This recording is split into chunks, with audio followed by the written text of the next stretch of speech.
Good evening. Welcome everyone to a different room here for our board meeting this evening. So see you all the way in the back there. I will call the meeting for the Pittsboro Board of Commissioners for January 13, 2025 to order. And we'll start as we traditionally do with a moment of silence.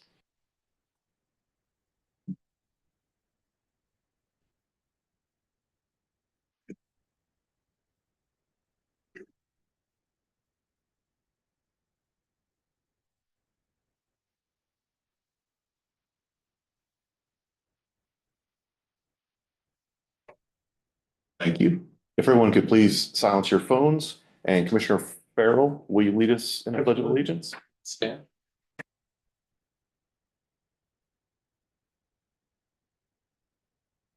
Pledge allegiance to the flag of the United States of America and to the republic which stands one nation under God, indivisible, with liberty and justice for all.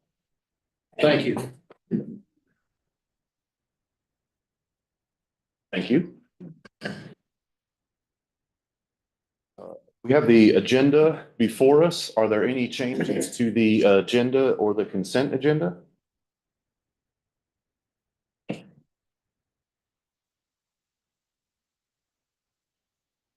if not, I'll take a motion to approve the agenda. So moved. Thank you, Mayor Pro Tem Baldwin. Seconded. Second, Commissioner Vose. All those in favor, say aye. Aye. Thank you. Motion passes. I will take a motion to approve the consent agenda. So moved. Commissioner Farrell. Second, Commissioner Vose. All those in favor, say aye. Aye. Thank you. We have no information items this evening. Our ceremonial item is the graduation of the PBO 101 from fall 2024. So you can, I will read this, and then if you can join us up at the podium. This is a resolution recognizing the graduates of the fall 2024 PBO 101 Citizens Academy. Whereas the PBO 101 Citizens Academy is a unique civic engagement program established by the town of Pittsboro, offering residents the opportunity to gain a comprehensive understanding of the functioning of their local government across numerous departments, including administration and finance, police, planning and downtown, parks and recreation, engineering, utilities, public works, emergency management and preparedness, public information, and the governing board. And whereas their active involvement in this intensive program is a testament to their determination to understand the intricate workings of their town, their desire to contribute meaningfully to our town's governance, and their dedication to fostering a vibrant, engaged community. And whereas the graduates of the PBO 101 Citizens Academy have shown a commendable level of civic participation, demonstrating a deep commitment to their community and the democratic process. And whereas the success of the PBO 101 Citizens Academy was enabled by the tireless efforts and dedication of the town staff who generously gave their evenings to teach sections of this program. Now, therefore, be it resolved, the board hereby recognizes and commends the PBO 101 Citizens Academy graduates for their dedication and commitment to civic engagement. Their dedication serves as a model for all citizens, and their efforts contribute significantly to the vitality and health of our democracy. The board acknowledges the substantial time, effort, and diligence the participants have committed to the PBO 101 Citizens Academy and applauds their dedication and hard work in completing the program. The board hereby lists and honors the names of the individuals who have completed their PBO 101 Citizens Academy: Jesse Cox, Margaret Cox, Louise Hall, Paula Lepanto, Jennifer Maddox, Caitlin Murphy, Linda Somm, Melissa Siminoff, and Laura Stafford. This resolution shall be in full force and effect from and after its adopted this 13th day of January, 2025. Take a motion to approve the resolution. So moved. Commissioner Farrell, second. I second. Commissioner Foley. All those in favor, say aye. Aye. Thank you. And if you are here this evening, please join us at the podium.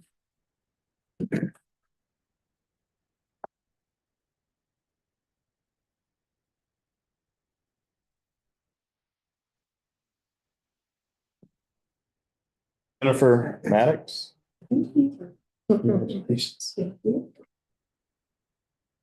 Caitlin Murphy. Linda Sano. Listen. Congratulations.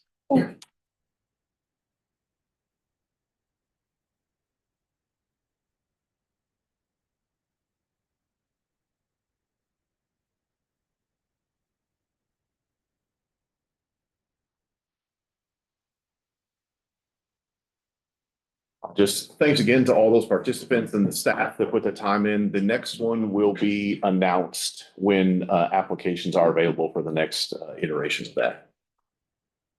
Up next, we have citizens matters, and we will start with the manager's update.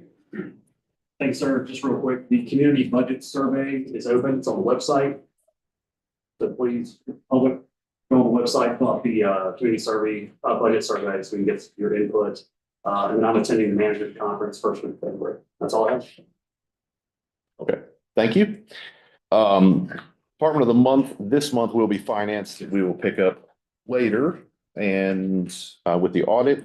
So mayor and commissioner liaison reports from the Economic Development Corporation.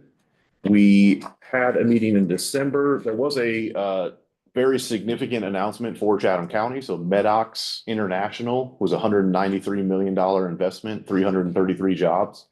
That one's a little unique in that they haven't announced the location yet. They've just announced the county. So more to come on that one. And we've got a meeting coming up this Wednesday and then the retreat coming up in February.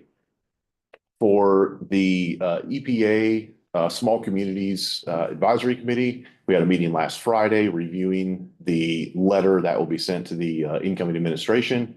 And then there will probably be some transition on that board as new representatives are appointed there. That's all I have for this evening. Mayor Pro Tem Baldwin. I do not have anything to report other than the Central Pines Regional Council meeting will be held on January 22nd, 2025, starts at 6 p.m. And it's a public meeting, so you can attend or you can attend virtually. Thank you. Commissioner Bonitz? Yes, thank you. An update from the, from the Climate Advisory Committee. I learned that on January 7th at the County Commissioners annual retreat, I think it was, the commissioners asked the county manager to implement climate considerations in all areas of staff work. I'm told that Manager Brian Thompson was asked to bring back robust language regarding climate change and resiliency to the board to add to the county's list of priorities. And I think they may also be planning a work session to focus on climate. So that's it. Thank you. Commissioner Farrell? Nothing at this time, thank you. Thank you. Commissioner Foley? A couple of things. I attended the initiation of a new housing coalition through the Central Pines Triangle Council on Government. Our goals are to help municipalities in the region troubleshoot and provide ways that can mitigate the affordable housing issues in our communities. So that's exciting. A lot of great minds there. So that'll be fun. We also had a meeting for the Chatham County Affordable Housing Advisory Committee, and we discussed goals for the upcoming year. And as a realtor, I just wanted to update on the housing in the area. The housing, as it stands right now, the average medium house price in Chatham County is well over $600,000. Really tough for an affordable, for someone that's challenged to move into something like that.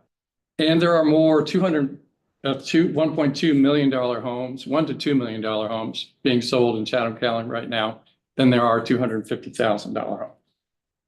That's substantial. That's surprising here in this county. So those are the updates I have for right now. Okay, thank you. Commissioner Vose? I have nothing for you. Thank you. Up next is public comment. We have a few people signed up, so please state your name and address at the start of your comments. There's a time limit of 3 minutes, which will be displayed on the screen. In the interest of time and fairness, it is the board's policy not to respond directly to comments during this period. Staff will follow up as appropriate. So for public comment, we have 2 people signed up. The first one is Susan about the Powell Place MUPD. And the next one is Melissa, but about the conditional rezoning. So we will pick that one up at the conditional rezoning, whichever one you were intending to. So Susan, would you come forward, please?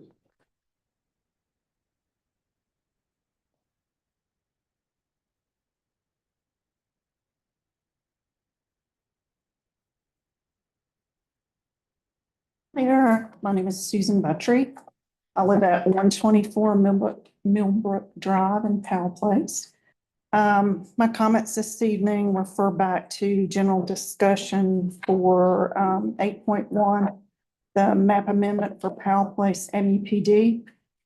My questions are, I read through the documentation that was submitted, and I understand that one of the gives back to the community is that the developer will no longer access the alleyway behind the townhomes on Millbrook Drive. 2 questions to go beyond that. One, the ask of 150 units for residential, does that include the 42 units that have already been built? Or is that a flat 150 ask? The second thing is, are we basing this information on a current traffic study? And I guess the third thing, I guess I feel, is the buffer included in this second ask, which was also a point of discussion from the prior meeting? And that's all I have. Okay. Thank you. Just for reference, that is action item number 1, when we'll get to that later. So, okay, no one else has signed up for general public comment. And so up next, we have the audit presentation. Heather? Or, okay, perfect, thank you.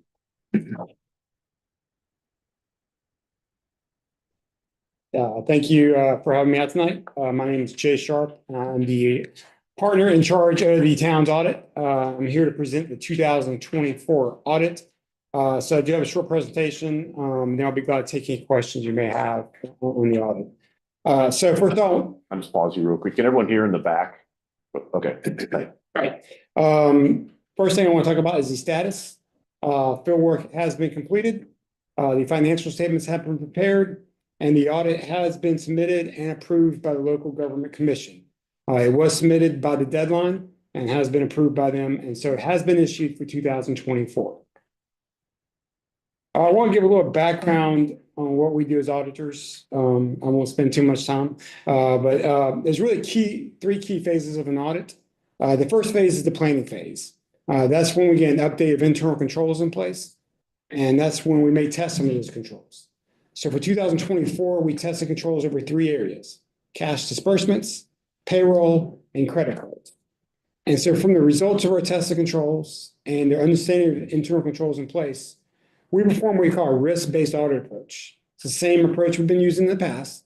We assess risks to all the significant financial reporting areas the town has: cash, revenues, expenses.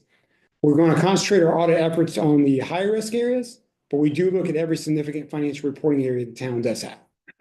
So that's kind of the first phase, the planning phase. That gives us a roadmap on how we're going to conduct our audit on an annual basis. That's the second phase, is the field work phase, where we start crunching the numbers. That's the longest part of the audit, where we look at the transactions, look at the balances to make sure they're materially correct. And we do that is because auditors, we have to obtain sufficient audit evidence to render an opinion on the financial statements. That's why you hire us, is to give an opinion on the financials. The opinion concentrates on whether the financials are free from material misstatement, and that's a reasonable assurance. And that's the last phase of the audit, is the wrap-up phase in preparing the financial statements. So a little background on what we do. So now to the results of the 2024 audit. As I mentioned before, it was turned into the LGC by the deadline. So the scope and timing of the audit were on track. No issues there. The opinion I was just talking about, the reason you hire us. The town once again received an unmodified opinion on the financial statements. That's a clean audit opinion, the best possible opinion that the town can receive, and the opinion the town should strive for year in and year out. So during our audit procedures, if we know any issues, we're required to report those. There's several degrees of issues. For 2024, there was one compliance finding that had to do with the over expenditure of the budget. This had to do with the new lease standard that came out a couple years ago that calls towns to have to basically book their leases as debt now. You kind of treat them as a debt, and so you have to budget for that debt and budget for the proceeds from that debt. And so that was the only issue that led to the over expenditure of the budget for 2024. We had several routine adjustments, nothing unusual in nature for 2024. So just kind of summarize, clean audit opinion, one minor compliance finding for 2024. In addition to the audit, we issue a separate letter. We were required to by audit standards. I call it a communications letter. There's 4 main talking points to this letter. First one, if there's any accounting policy changes that affect the notes to the financial statements, we're required to let you know about those. There were none for 2024. One of the areas we pay close attention to during the audit are any numbers derived from estimates. The town's 2 major estimates are the depreciable lives of its capital assets and the allowance for doubtful accounts. They appear reasonable, no issues there. Happy to report no disagreements with management and no difficulties encountered during the audit process. We had complete cooperation from Heather and all the staff at the town during the audit process, and we appreciate that cooperation. All right, the final part of our presentation will go through the numbers.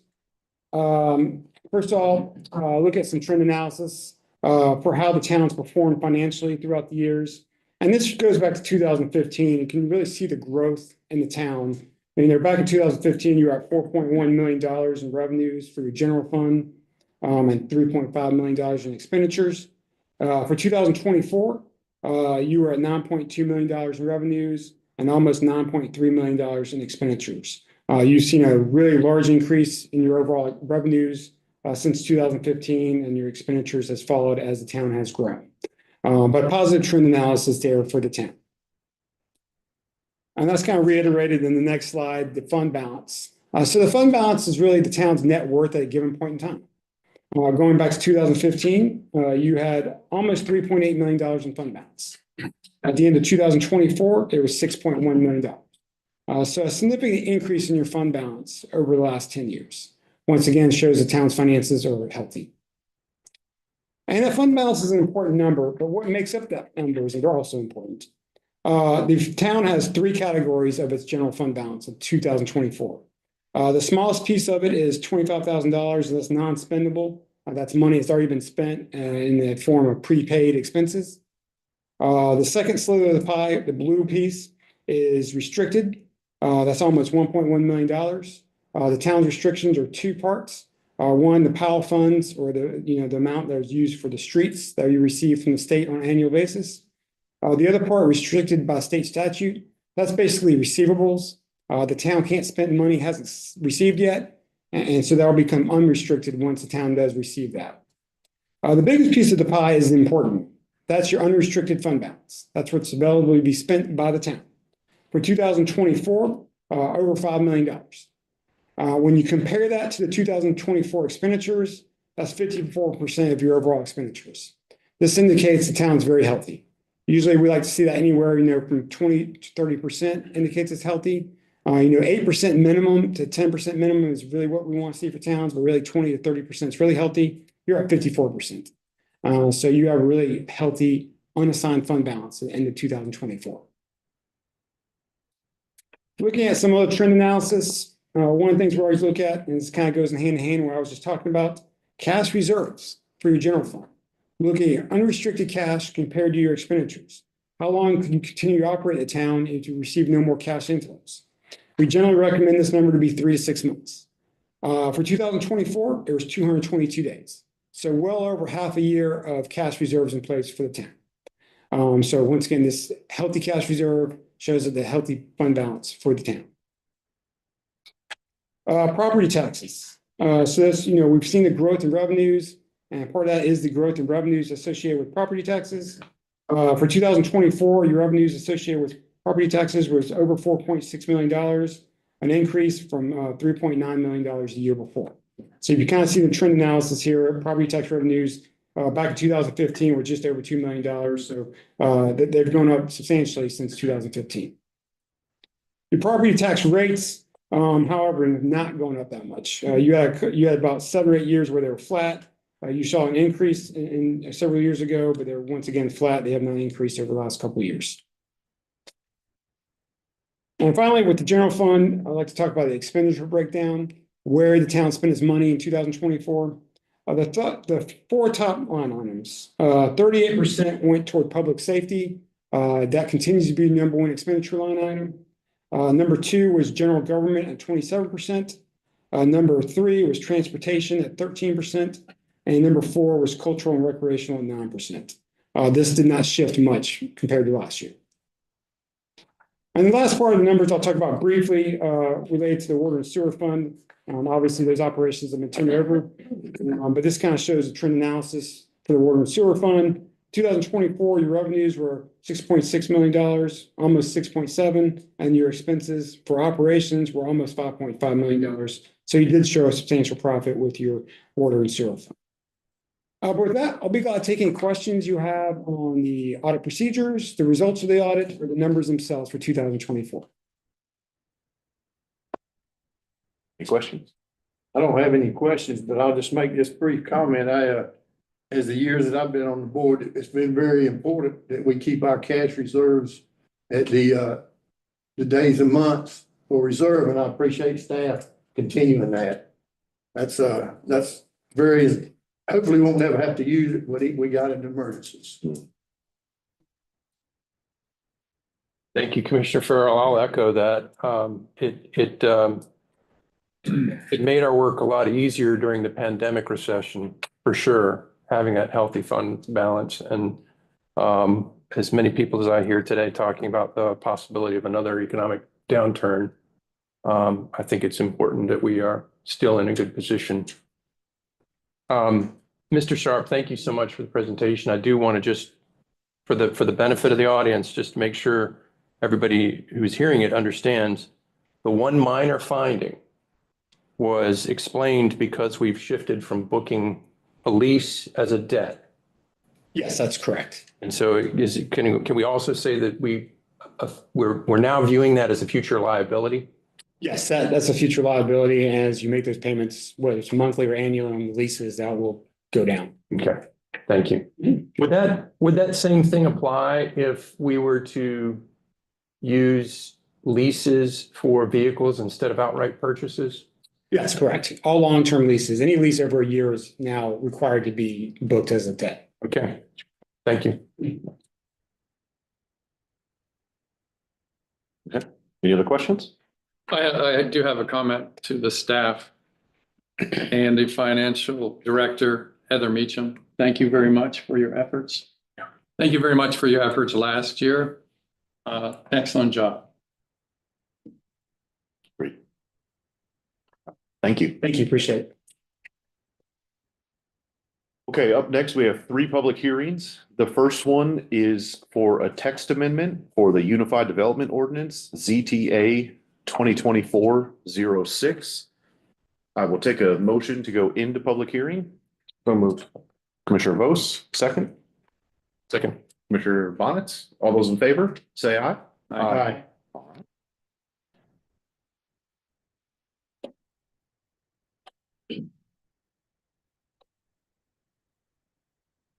Good evening. I have the text amendments. That's the last round of text amendments from 2024.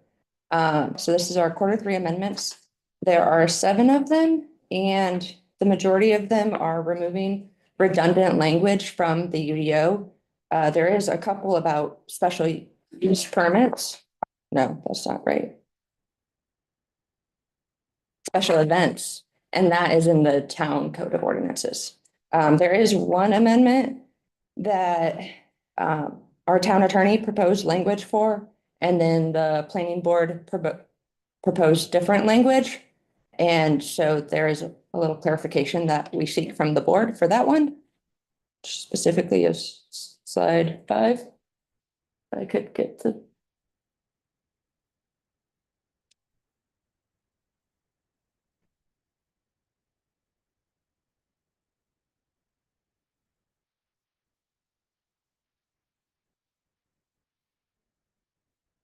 Just wanted to. There we So go. Staff proposed the town may deny a development permit, and the planning board proposed shall. Staff's recommendation is to stick with may, since that's what came from our town attorney. And if there's any questions, I can elaborate on the others. So the words may provides freedom for the staff, or flexibility for the staff. Is that what the? At the planning board meeting, I yielded to the town attorney, and I would prefer to do that again. Okay. So it is right. So I'll reiterate the question. The use of the word may versus shall, can you expand on it and why you recommend may? Certainly, I think the town should have the flexibility, depending on what the circumstances are, Okay. to either deny the permit or perhaps not deny the permit. Shall is Mandatory. What circumstances might we envision that would want us to have that flexibility? To approve a development where either accidentally or intentionally clear cutting had occurred in violation of our ordinances? The language does not talk about clear cutting. It says removal of all or substantially all. And there could be lots of interpretations about what exactly substantially.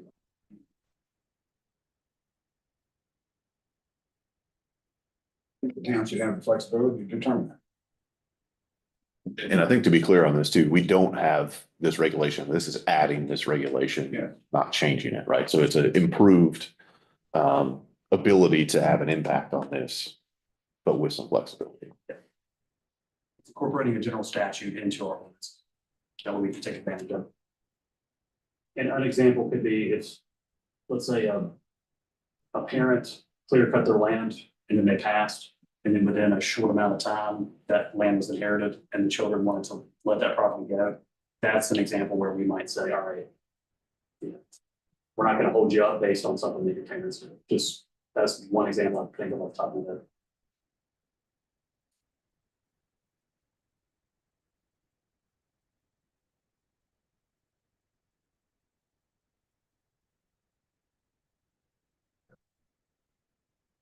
Yeah, even in that example, I think that I favor the opinion of the planning board.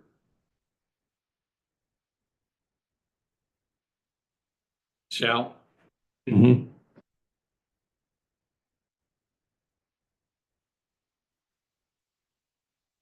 Even if the staff recommends otherwise. Well, I think that if the staff recommended otherwise, then we could probably handle it on a case-by-case basis. But I think that our ordinances. Staff is suggesting otherwise.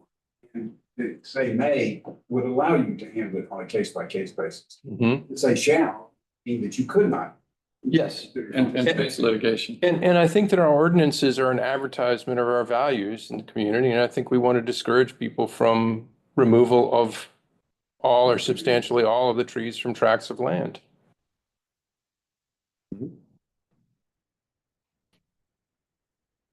So I'd rather there be fewer of those cases, and I think that having it as may is more likely to accrue more of those cases.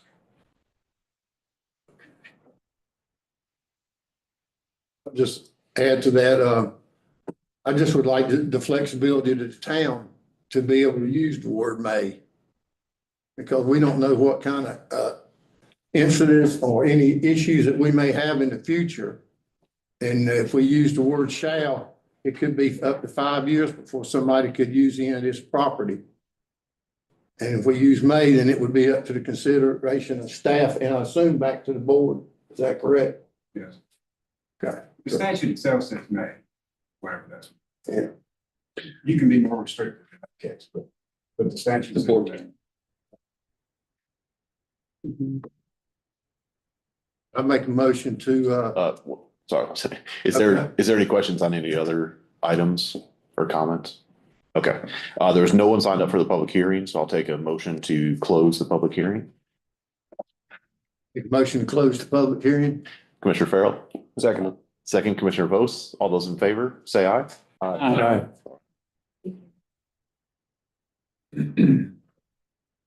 Okay, now, Make a motion to approve the text amendment to section 5.8.1. The word shall removed and added may. Second. I think if we want to do, I think we can just approve as is was the recommendation, correct? Yes. So the motion would just be to approve the zoning text amendment as presented. Okay. Make a motion to approve the text amendment as is. Second. Motion by Commissioner Farrell, second by Mayor Pro Tem Baldwin. Is there any discussion? Yeah, I'll make a go at this. I'll vote against it. I think it's an important principle, and I think that the world is changing. It's changing very rapidly, and I think that we all need to think really seriously about the services that our forests provide in cooling and in protecting our community.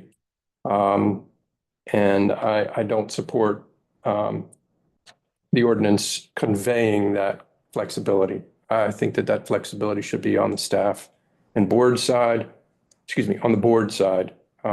Staff should have to bring it to the board. So I'll vote against it. Okay. Any other comments? All those in favor, say aye. Aye. Any opposed? Yes. Opposed. Yes, opposed. 2 opposed. Okay, motion carries. Thank you. Up next is a public hearing for the Womble Tract Conditional Rezoning PB 24509. I'll take a motion to open the public hearing. So moved. Commissioner Foley, second.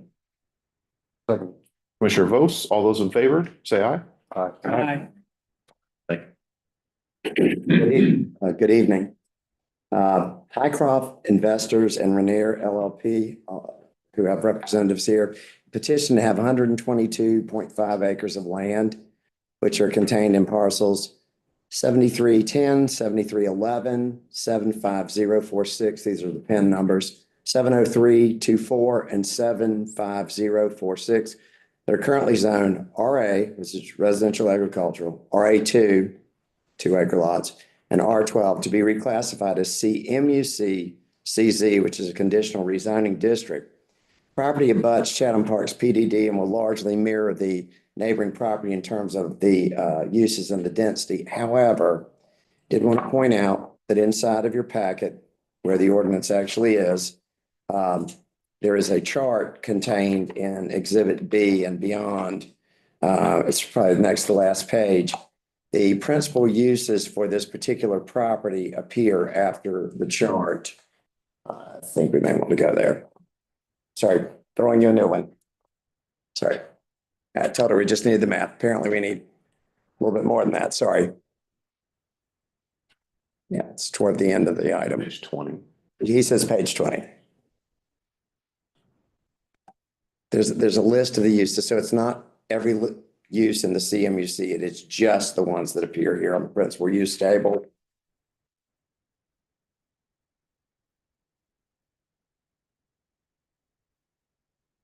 further.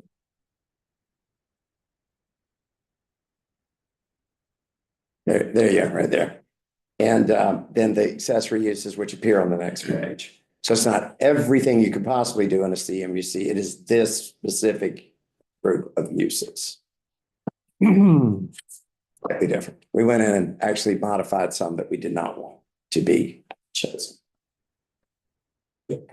I'm inviting their counsel up, and I'm going to yield the floor. Mr. Mayor, Commissioners, I'm Patrick Bradshaw, practice law at 128 Hillsborough Street in Pittsburgh, and I'm here this evening on behalf of the applicants in this rezoning application. The subject property is about 122.5 acres, bounded on the east and the west by Chatham Park PDD and on the southwest by Pittsburgh Christian Village. There are also some single-family homes to the south across some significant stream buffers and adjacent to an area that will likely be dedicated for park use. The property is currently zoned RA, RA2, and R12. And as the director said, we're proposing that it be rezoned as a community mixed-use center conditional zoning district. The overall density allowed in this zoning district would be limited to 840 maximum dwelling units and 350,000 square feet of non-residential space, again, on 122.5 acres of land. Before we filed this application, we held 3 different community information meetings. The ownership of the Womble family property, which makes up the bulk of the tract, was complex due to some state issues. So we weren't sure at some points exactly which land would be included in our application. So that's why we had so many community meetings. Only a handful of folks attended those meetings. It was the same people every time, and nobody expressed any opposition or concerns about the rezoning request. We submitted this application for rezoning in October of 2024. Since then, we've been working with the town staff to refine the proposed conditions and to address any other concerns that were raised, including eliminating some uses that we had proposed and increasing parking for townhome guest use. The staff and the planning board have recommended approval of the rezoning. One of the most important considerations, I believe, in a request for rezoning is whether the change is consistent with the town's land use plan. The property is designated as traditional neighborhood infill on the future land use map.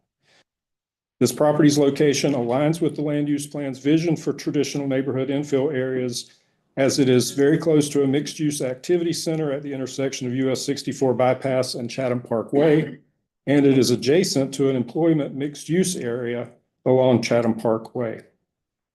It is also located between 2 areas of the Chatham Park PDD that are already approved for similar uses and densities. The proposed mix of uses on this property will support compact design with a variety of housing types and uses and pedestrian-oriented building and street design. The potential uses include single-family residences and higher density housing such as apartments and condos near commercial areas with good access to collector streets and pedestrian facilities. The development will maintain the scale and character of established neighborhoods while allowing a flexible range of housing types and infill development, along with office and commercial uses in suitable areas consistent with the land use plan's goals for traditional neighborhood infill areas. The future land use map also recommends open space along the streams on the eastern and southern boundaries of this property. To enhance this, the applicant proposes to voluntarily double the required riparian buffers on those streams from 50 feet to 100 feet.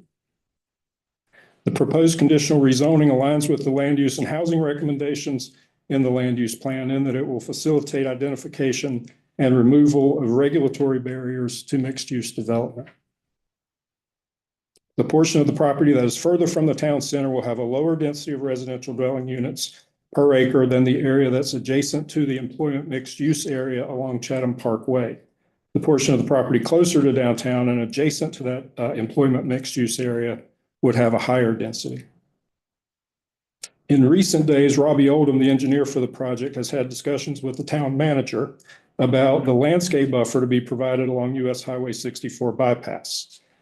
As a result of those conversations, the applicant has agreed to increase the proposed buffer from 50 feet to a minimum of 60 feet and to maintain at least half of the area of a 60-foot buffer as undisturbed. That requires a minimal change to the condition in section 4, paragraph 1 of the conditions that were included in your agenda packet.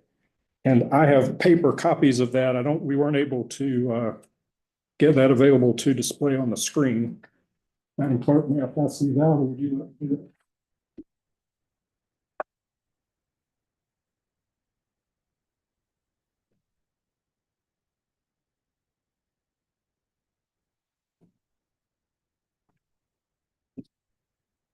What you'll see, these are exactly the same versions of the proposed condition. The one at the top is a red line against the one that was in your agenda packet, and the one on the bottom is just a clean version of it.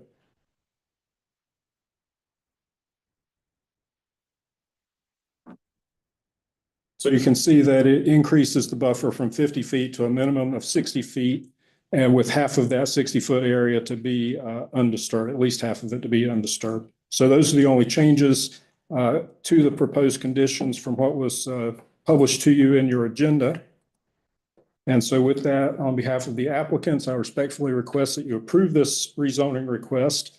If you have any questions for me, I'll be happy to try to respond to them, but I'd also like to ask Robbie Oldham to come up to address anything about the plans for the project that he might think would be helpful to your decision making.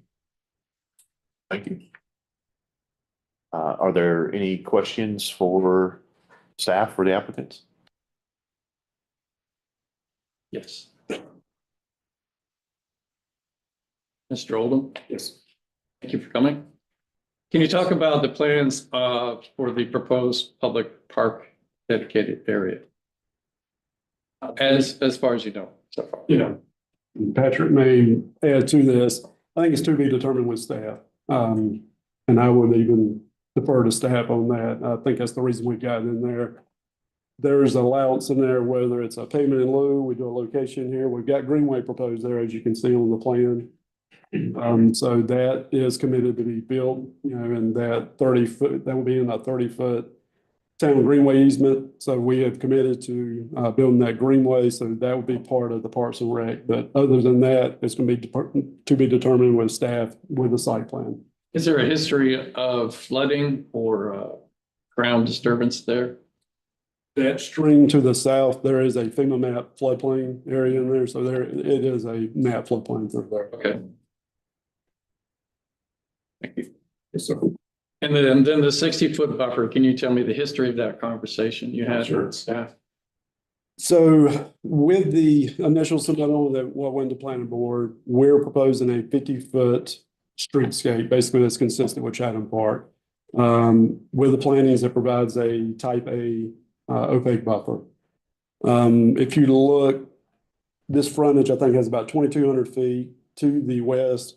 Chatham Park has about 3,300 feet, and then to the east, there's another, I don't know, I think 1,200 feet, something like that. So we're just trying to be consistent with this corridor. So then that went through with planning board. Everybody seemed to be okay with that. And staff came back and said, hey, we still have some concerns with this, with just being a streetscape. Can you go above and provide some undisturbed commitment?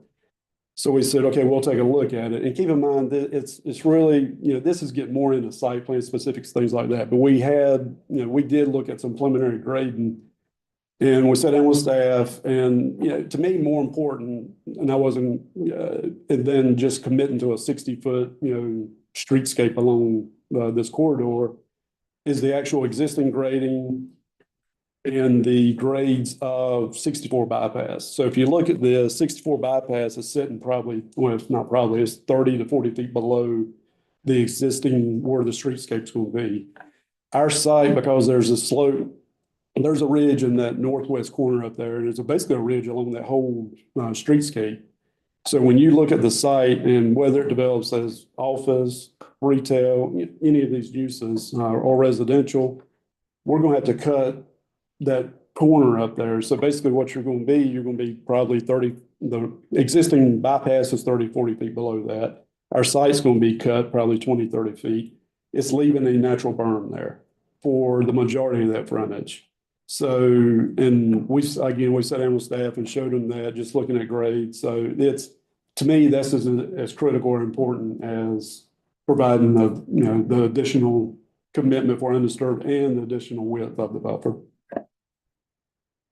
Yes, sir. Any other questions?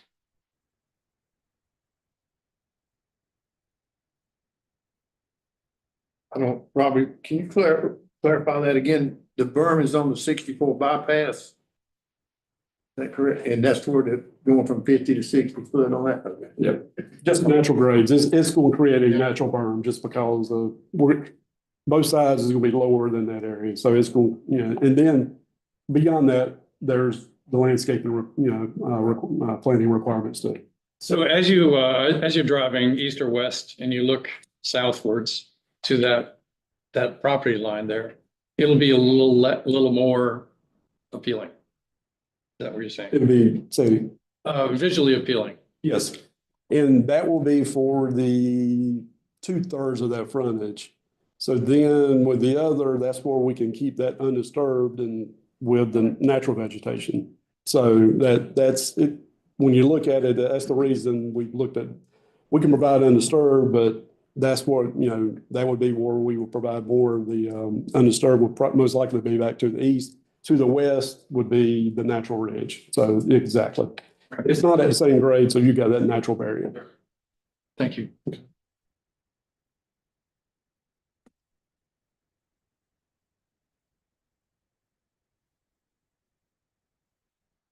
Any other questions or comments?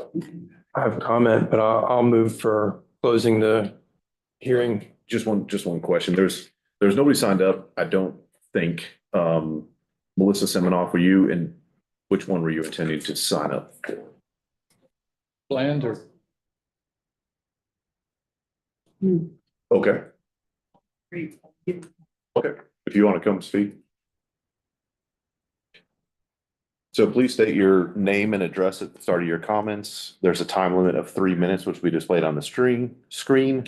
In the interest of time and fairness, it's the board's policy not to respond directly to comments during this period.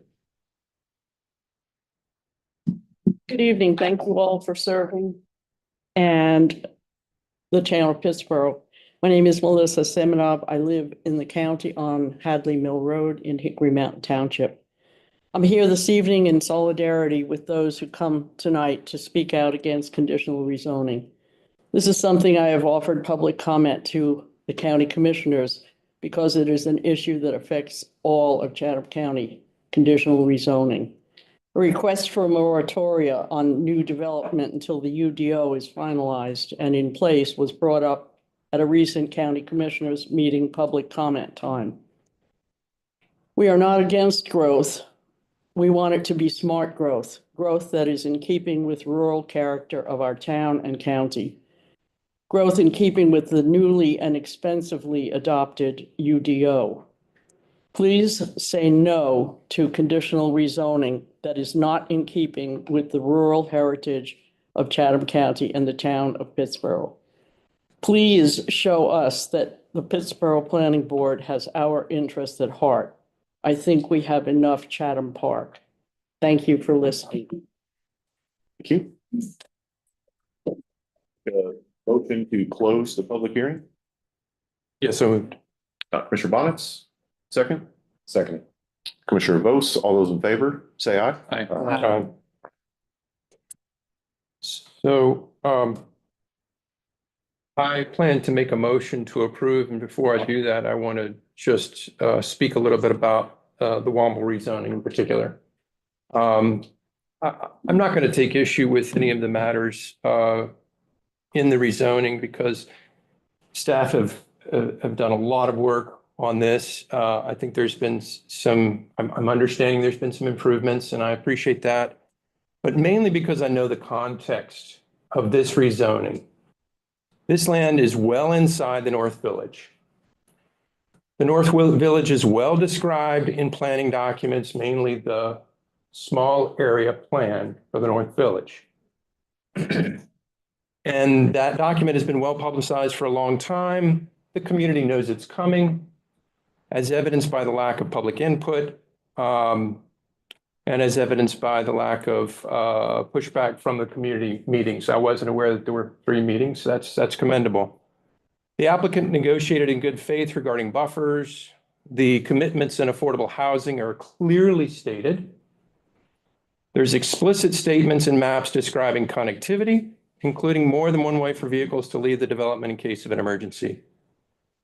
I mean, I think that these are all commendable things.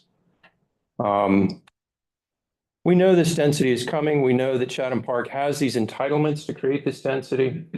And they own almost all the land surrounding this particular set of tracts. So I have no reason to take issue. So I'll move to approve this rezoning. Okay, we can make that to approve with the change to section 4, paragraph 1. Yes, thank you. So moved. Okay, is there a second? Second. Say Commissioner Vose, any other discussion? All those in favor, say aye. Aye. Aye. Any opposed? Motion passes. Thank you. Thank you. All right. Up next is our third and final public hearing for this evening. It is the conditional zoning for PB 24511, the Bland Tract. And I will take a motion to open the public hearing. So moved. Commissioner Foley, second. Second. Commissioner Vose, all those in favor, say aye. Aye. Good evening.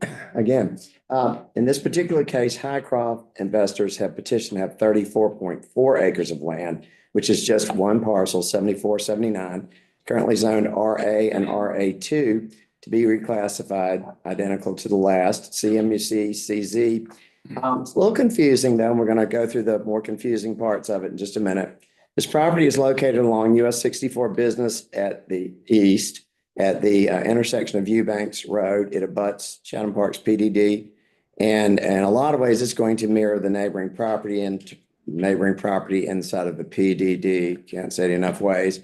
I do want you to pay special attention to the numbers on the screen in just a second, because I'm going to take you through that story. The Eubanks Road extension and a fire department along with future town owned park are all included in the proposal. So when we're having this conversation tonight, the orangey sort of piece is being zoned one way and the other one is being zoned another way. So in the packet, a couple of things I'm going to draw your attention to within the general conditions. This particular piece is going to presumably house 140 residential parcels, and a maximum of non-residential square footage is 100,000 square feet. There is a table. And I want to draw your attention in particular to the tables.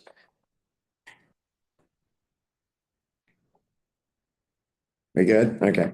I didn't know if my time was up. Well, I have talked a lot, so whatever. So anyway, within the packet that we have a note, we don't need to move the slide. We're just good where we are. The thing that is identified as CMUCCZ1, which is the very, very small sort of orange piece. I'm going to call that color orange because that's how it looks to me right now. And basically that particular use only has, this piece of property has only a couple of principal uses. There's emergency services, fire station, EMS, public park or recreation, transit stop, theater outdoors, and a farmer's market.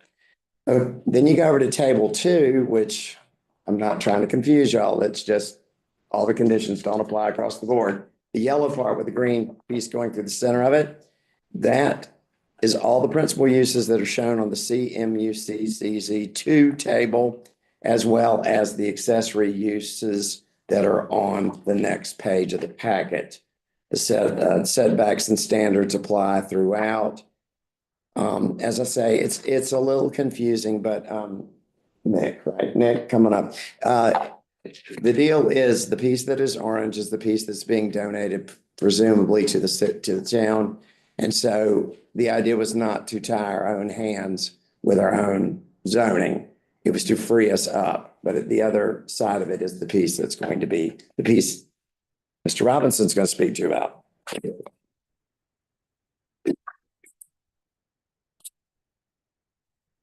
Randy, pardon me. Good evening, Mr. Mayor, board members. I'm Nick Robinson, and I practice law at Bradshaw, Robinson, Slaughter, and Rayner here in Pittsboro, 128 Hillsborough Street, 27312. And I am delighted to be here this evening on behalf of the applicant, who is Highcroft Investors LLC, in this conditional rezoning request that Randy just described for the 34.4 plus or minus acre tract located between US Business 64 on the north and Hanks Chapel Road on the south. As Randy reported, we're seeking to rezone this 134.4 acre parcel on the Chatham County GIS map 7479. The parcel is currently split zoned, with the western part being zoned RA, and the eastern section being currently zoned RA2. In case you don't have those numbers in front of you all the time, RA would be basically 1 acre lots and RA2 would be 2 acre lots. So we seek to rezone this from its current zoning designation to CMUZ-CZ, Community Mixed Use Center District. Application was submitted also along the same time as Womble in October of 2024. And we have similarly met with the town staff multiple times about the conditions and working through all the conditions, and in particular working through the allowed sets of uses that are shown on the tables attached to the proposed conditions. The rezoning, if approved, would establish 2 districts, as we pointed out. The one that's labeled CMU-CZ1, which is the orange one on the left as you look at the map, is about 6.9 acres, and it will be donated to the town of Pittsboro for its use as a fire station, public park, or both. And then another tract, the yellow one, CMUC-CZ2, which would be used for the uses reflected in Table 2 of the application, including residential uses, some commercial or institutional or industrial uses. In addition to working very hard with the staff to come up with a good list of conditions and uses, we also held a community information meeting for this project on October 10th, 2024. And that was very well attended, mostly by folks living on or near Hanks Chapel Road. I think several of them are here tonight. And as a result of that meeting, which was a great meeting, went on for a good while, we heard a lot from the Hanks Chapel Road folks. The applicant, before it made the application, made some very, very significant changes to the proposal and to the requested rezoning application. And these are key. This is part of the process. First, the applicant reduced the proposed residential density from what would have been a maximum of 515 residential units down to 140 dwelling units. That was in direct response to concerns from the folks in the community about the level of density and the associated traffic that would go with it. That was number one. Number two, reduce the proposed non-residential square footage, i.e. commercial, from 150,000 square feet to 100,000 square feet, also in direct response to their concerns. The third thing was we removed as a possible use for this property the category of dwelling multifamily or dwelling manufactured as proposed permitted uses, so that in direct response to their concern, there would be no apartments allowed on this tract after the rezoning. Number four, we enhanced the proposed landscape buffer along Hanks Chapel Road from a buffer type E street yard to a buffer type C perimeter, which is a much more dense landscaping and more opaque landscaping requirement, with the idea being to protect the view shed along Hanks Chapel Road for the folks that live there. Again, in direct response to their concerns that night. In addition, we added a proposed condition that no lots that front on Hanks Chapel Road will have any individual, no lots will front on Hanks Chapel Road, and there will be no individual lot driveway connections to Hanks Chapel Road, so that there's no concern about safety of folks coming out onto Hanks Chapel Road.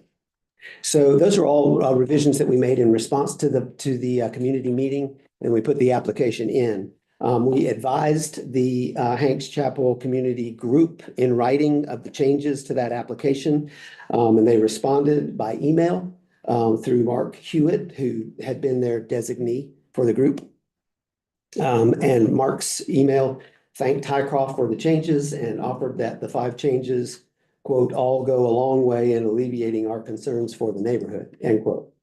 And so at the planning board meeting, though, several folks from that group showed up and spoke, and I imagine I can tell from the list that they may be here to speak again tonight. Robbie Oldham is also here from Withers and Ravenel, and he's available for any questions you might have. But before he does that, I wanted to offer to you all the following. As you know, basically the 2 parts to any conditional rezoning. The first is making sure that the rezoning factors identified in the UDO are met. And we included an extensive narrative about that. And your staff reviewed those factors and our narrative regarding them and has recommended that the application be approved. I won't repeat all the information that's set forth in there, but we're happy to focus on any of those if you have questions about them. But of course, as Patrick said in the preceding rezoning, which is very similar to this one, the most important factor for your consideration is whether the proposal is consistent with the approved land use plan for the town of Pittsburgh. The subject property is shown on your future land use map in the land use plan as either employment or traditional neighborhood infill. The Womble project that you just talked about was traditional neighborhood infill. The land use plan states that these areas can be appropriate for either employment mixed use or traditional neighborhood infill. The property's location aligns with the land use plan's vision for traditional neighborhood infill areas because it's close to a mixed-use activity center at the intersection of US Highway 64 bypass and Chatham Parkway. And it's also near employment mixed-use areas along Chatham Parkway and Eubanks Road. And that's a factor in land use plan, page 27. The proposed mix of uses for the property will support, and I'm quoting from the land use plan, compact design with a variety of housing types and uses and pedestrian-oriented building and design. So when you're looking at your land use plan, the idea of having 1 to 5 acre lots here is inconsistent with what you have determined would be appropriate use for this tract of land in this location, because you're looking to approve something with compact design and a variety of housing types and uses. And this also includes the possibility of residences near commercial areas with good access to collector streets and pedestrian facilities, land use plan, page 27. The future land use map also recommends open space along the branch of the western boundary of the property. There's a 100-foot buffer shown on that, and appropriate riparian buffer on the other stream on the eastern side as well. The proposed rezoning also aligns with the land use and housing recommendations in your land use plan because it will facilitate identification and removal of regulatory barriers to mixed use development. That's one of the recommendations in the land use plan at 3.3, page 32. The rezoning will help address the lack of available housing by accommodating a mix of housing types in well-designed neighborhoods. Land use plan recommendation number 4, also on page 32. In the area in which the property is located, the conditional rezoning will, quote, encourage a mix of housing types and price points through the conditional zoning district process. Specifically mentions conditional zoning district process for this area on page 32 of the land use plan. And consistent with the land use plan recommendation 4.4, the conditional rezoning will also remove barriers to the attached and missing middle housing types. You heard from the commissioner who spoke about the affordable housing aspect, affordable housing with a lowercase a, that the average price of houses in Chatham County is around $600,000.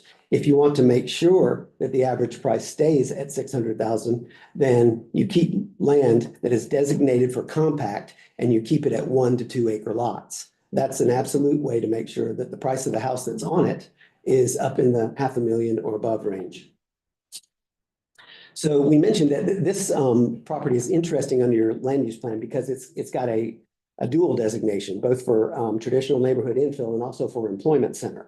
The comprehensive plan says that employment areas are located along major transportation corridors, 64 business, and have adequate levels of infrastructure and parcels large enough to accommodate future employment growth.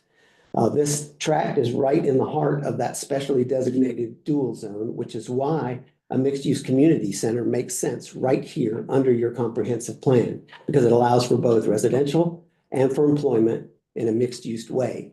It's hard to look at your land use plan and deny that this is consistent, entirely consistent with the comprehensive land use plan. The second part of any conditional rezoning review has to do with ensuring that the proposed conditions in the conditional rezoning are satisfactory to the town and to the applicant. And we spent a lot of time working on those conditions. And I want to point it out that we met with the town, and the town looked at the uses that we were proposing on both sides, both on the land to be contributed to the town and on the other side. And the town had its opportunity to tell us what uses it wanted on its side, and also to have input on what uses it would have on our side. And we worked together to come up with the tables that you now have that show what the allowed uses would be on either side as a direct result of that give and take. And so it's not surprising, I don't think, that your staff, having been integrated into the process, fully supports this conditional rezoning. I say all that, hopefully we've anticipated the questions you might have. Of course, our hope for tonight is that you approve the rezoning this evening. And I just want to say Robbie Oldham is available for any questions that you might have, but I don't think there's any additional presentation that he needs to do right now. And unless you have a specific question for him right now. And then I would just say that given the number of people that are signed up to speak, we'd like to reserve a short period of time after they speak to respond to any matters that might come up that perhaps I didn't address. Thanks so much. Thank you. We have 10 people signed up this evening to speak on this topic. I will call name and then the person who's after them as well, to the best of my ability with handwriting. And so when you come up, please state your name and address at the start of your comments. There's a time limit of 3 minutes, which will be displayed on the screen. In the interest of time and fairness, it's the board's policy not to respond directly to comments during this period. So we'll start with Mark Hewitt, who will be followed by David O'Connell. Good evening, Mayor and Town Commissioners. My name is Mark Hewitt. I live at 424 John Burke Road, have a pottery down there. I'm here to express my opposition to the proposed rezoning of the Bland Tract due to significant procedural, informational, and planning concerns.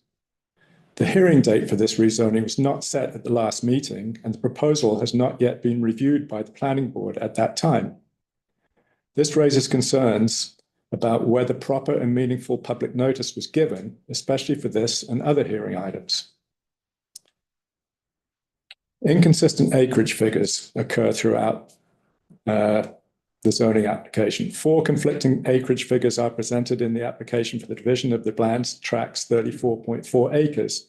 The fire station site is variously described as 12 acres on page 4, 7.4 acres on page 16, 6.9 acres on page 18, and 9.36 acres on page 22. This lack of clarity undermines the board's ability to make an informed decision. The application suggests the Bland Tract fire station site would replace the approved location within Chatham Park's PDD, north of the bypass near the village centre. This significant change is not flagged appropriately, and there is no documented approval or input from the fire planning staff supporting the new location. The western section of the Bland Tract proposed for the donation to the town for a fire station and possibly a park is affected by a power line easement and potential flood hazards. These factors limit its usable acreage, making it unlikely to accommodate a meaningful park, especially with nearby dense development. Would the park acreage on the Bland Tract count towards Chatham Park's parkland requirements, reducing that obligations elsewhere? This needs clarification. Affordable housing. The consistency statement mentions affordable housing, but the proposal does not include any such provision, despite the recent claim from lawyer Robinson, making this claim misleading. Road alignment uncertainty. The Eubanks Road extension relies on a yet-to-be-finalized comprehensive transportation plan and lacks integration with the approved small area plan for Chatham Park south of Business 64. Rezoning at this stage is premature as the road alignment impacts existing dead-end Lucian Bland Road. Incorrect path measurements. Condition 6, page 4, misstates greenway and multi-use path standards. Greenways are up to 10 feet wide with a 30-foot easement, and multi-use paths should be 10 feet wide, not 5 feet. While condition 4, page 8, prohibits individual lot driveways on Hanks Chapel Road, it does not restrict the number of entrances on Business 64, where safety concerns suggest only one entrance is advisable. Likewise, there is no mention of restrictions to non-residential driveways and roads accessing Hanks Chapel Road. Non-residential road access to Hanks Chapel Road will create additional traffic and public safety concerns. Mr. Hewitt, your time is up. All right, thank you. Up next is David O'Connell, followed by Toby Turnbull. Mayor and Commissioners, my name is David O'Connell. I live at 347 Branch Drive, Pittsburgh. I'm here to express concerns about the rezoning for the Bland Tract to accommodate a fire station and other developments. I believe the rezoning of this tract is unnecessary and an alternative site within Chatham Park should be prioritized. Chatham Park is a massive and meticulously planned development, possesses ample undeveloped land where a fire station could be placed. The town has already approved a fire station site in the northern village of Chatham Park. This location appears to be strategically situated to meet the community's fire safety needs without requiring additional infrastructure investments into the Bland Tract. Utilizing the pre-approved site would be consistent with previously established plans and avoid the disruptions caused by a new proposal. Developing part of the Bland Tract for a fire station will necessitate extending water, sewer, and road infrastructure, imposing significant financial burden on the town and its taxpayers. Moreover, this extension could result in environmental degradation, including increased runoff and impacts on nearby streams and riparian buffers. Relocating the fire station to an existing or planned location within Chatham Park would minimize these impacts and better utilize infrastructure. Residents have expressed concerns that the proposed fire station site in Bland Tract may serve as a justification to extend infrastructure primarily for the benefit of developers, not the community. Opting for an alternative location within Chatham Park, such as the already approved Northern Village site, would address these concerns and reinforce public trust in the decision-making process. The Bland Tract is situated in a rural area that remains largely undeveloped and is not contiguous with the main body of Chatham Park. Approving this rezoning could lead to a patchwork development pattern that undermines the town's efforts to achieve logical and orderly growth. A fire station within Chatham Park would align better with Pittsburgh's long-term development goals and avoid unnecessary urban sprawl into rural areas. In light of these considerations, I urge the Town Planning Board to deny the proposed rezoning of the Bland Tract and instead collaborate with Chatham Park to utilize the already approved Northern Village Fire Station site or another suitable location within Chatham Park. This approach will ensure the town meets its public safety goals while preserving the integrity of Pittsboro's rural landscape, minimizing environmental impacts, and maintaining public trust. Thank you for your time and thoughtful consideration. Thank you. Up next is Toby Turnbull, followed by Hallie Bland.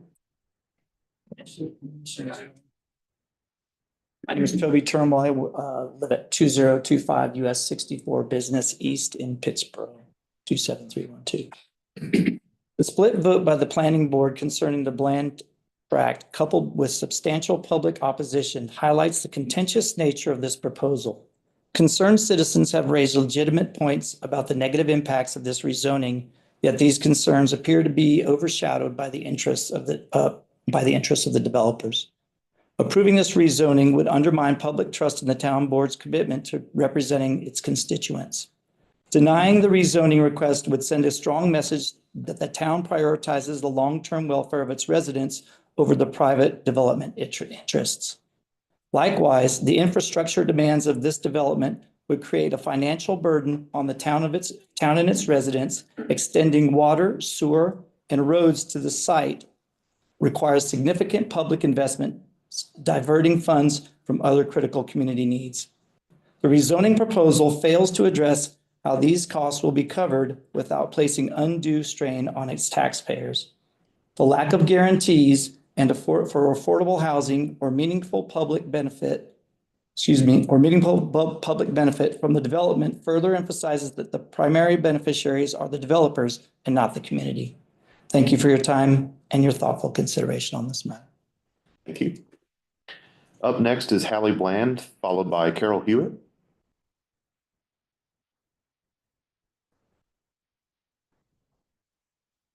So most of you have my packet. And so if you want to follow along, and I can just turn as you turn. So good evening. My name is Hallie Bland. I live at 387 Hanks Chapel Road here in Pittsburgh. The following is a presentation requesting that the fire station planned for 64 and Eubanks Road be moved across the street to better conform to the continuity of Chatham Park Project, UNC Medical Park, precedents, and more logical thinking. I'm a registered nurse, a native of Chatham and Pittsburgh. For the last 22 years, I've lived on my family's historic farm. I do not live in a subdivision. These subdivisions have come to me. I have no problem with a fire station coming very close by to me. Across the street at 64 is just fine. I have never seen one dropped in someone's backyard. Precedents. All other fire stations I have ever seen are well away from any other residences. All I ask is that it be moved across the street to a more suitable location in keeping with the current fire stations as pictured below. Please keep it with the UNC Medical Park and corporate area. As per page 4 of the document submitted to the planning board on 12/16/24, the town is given this land for its use, discretion, and vision. Well, what about our neighborhood's vision? We like to keep our peace and cooperation. We take care of one another. We come together in our times of need.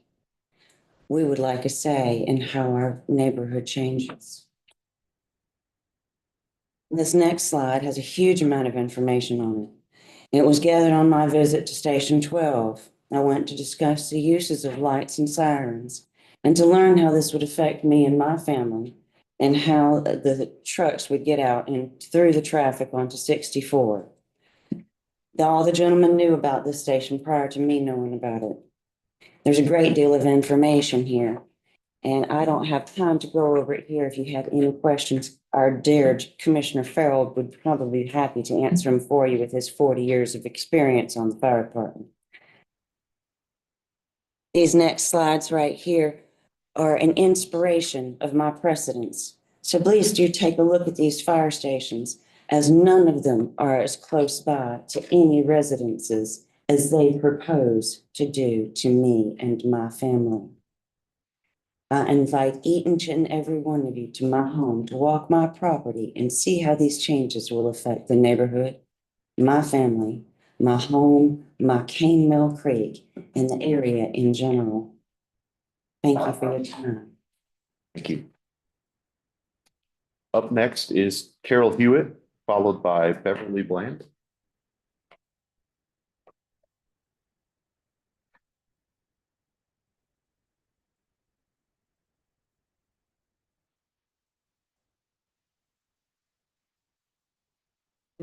Here, I live at 424 Johnny Brook Road.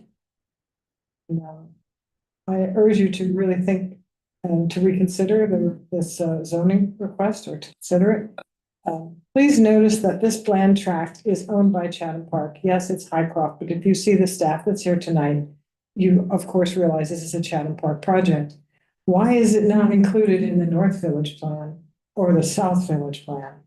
Some of you have been here a long time and you know how much time you spent creating elements and restrictions and numbers of housing units, et cetera, et cetera. And yet here tonight, we're being asked for a little tract, which is right next to the South Village and the North Village, to be considered without those restrictions as a conditional use. So that really concerns me. It sets a precedent of disregard for responsible governance of the Chatham Park development expansion. If they're going to continue to come in with small properties that they bought under, another name. This small area plan is a critical document that you're going to be taking up, and this is right next to this. I urge you to please come visit.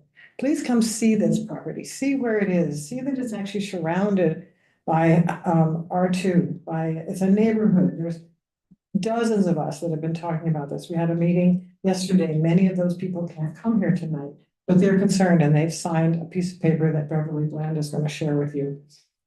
There's a real potential here that what you passed tonight might really conflict with what you end up looking at in the small area plan, but you won't know that because you're not waiting. This is a really hasty time to push this forward. It undermines the comprehensive planning principles of your very own unified development ordinance, which is comprehensive and strategic and takes its time in making decisions. This opens the door for future rezoning requests to bypass your planning efforts and weaken your ability to guide growth in a deliberate, focused manner. It signals that you're prioritizing developer timelines over the need for thoughtful planning. And I just want in my last couple of seconds here, I'm going to give this to you, and it's all very official and it sounds like the talky talk that everybody talks on town boards. But what I want to ask you to consider is that you please come visit our neighborhood before you drastically change it. It will be changed forever. The traffic on our road, the bicyclists that come from all over the place to go up on Town Hanks Chapel. And I just want to take my last 20 seconds and address this community meeting that Mr. Robinson spoke about. It was interesting. Some people got letters to that. They spread those letters around so that enough of us knew, so that was a very large meeting. We had no idea that what our concerns were heard, but what wasn't heard was we said, please do nothing. Don't rezone this land. Please leave it as it is. Yes, thank you very much for going from 550 residents to 140, but we would prefer that it reflect our neighborhood and there be no development, no high density development there at all. And so I know Mark is very polite, and when they sent him the report, of course, he wrote back as he would and said, thank you very much. Thank you very much for taking our considerations into account. We never met with the developers before. We didn't understand this was kind of a trick question, and they would come back and use that to say, well, we've talked to the neighborhood and this is what they want. So let me just tell you what the neighborhood wants. And there are dozens of us. We're spread out, we're rural, but we know each other. We, trick or treat each other's houses, and we're just an old community. Many people have lived there for generations. And this is a huge disruption to our community. So please come visit. Please come look at this before you decide. Thank you so much. Thank you. Up next is Beverly Bland, followed by Emma Hewitt. Good evening, Mayor and Commissioners.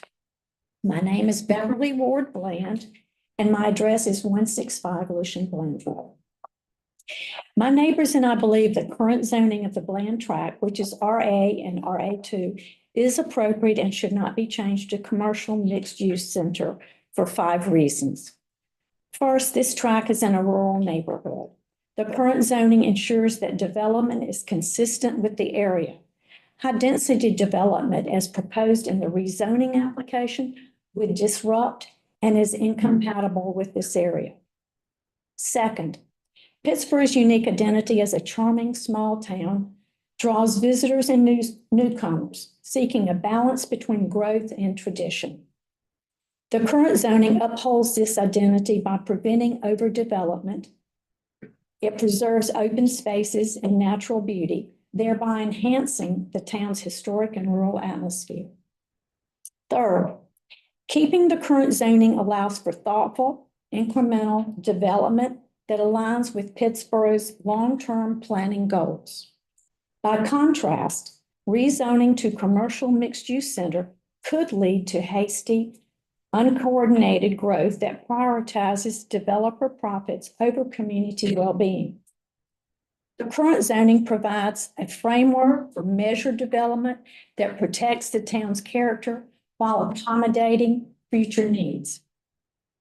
Fourth, the current zoning sets limits on density to help minimize environmental impact and reduce the strain on local infrastructure. The proposed high-density development of a commercial mixed-use center would, 1, increase traffic, 2, demand additional infrastructure investments, and 4, and 3, risk harming sensitive ecosystems in the area, especially perhaps our water, as most of us, in fact, probably all of us, have wells. Keeping the existing zoning mitigates these risks. Our 5th and last point deals with fostering and promoting community trust. Our community is voicing a strong opposition to the proposed rezoning, offering a shared desire to protect our town's character and rural heritage. We urge you to deny the rezoning application and to ensure sustainability, logical growth that benefits the entire community. So please consider slowing down the rezoning process. Thank you for your consideration of our concerns and for prioritizing our values and visions of Pittsburgh's residents in your decision-making process. I also have a list of signatures and addresses for those who could not attend tonight's meeting. Thank you very much. Thank you. Up next is Emma Hewitt, followed by Adam Abdallah.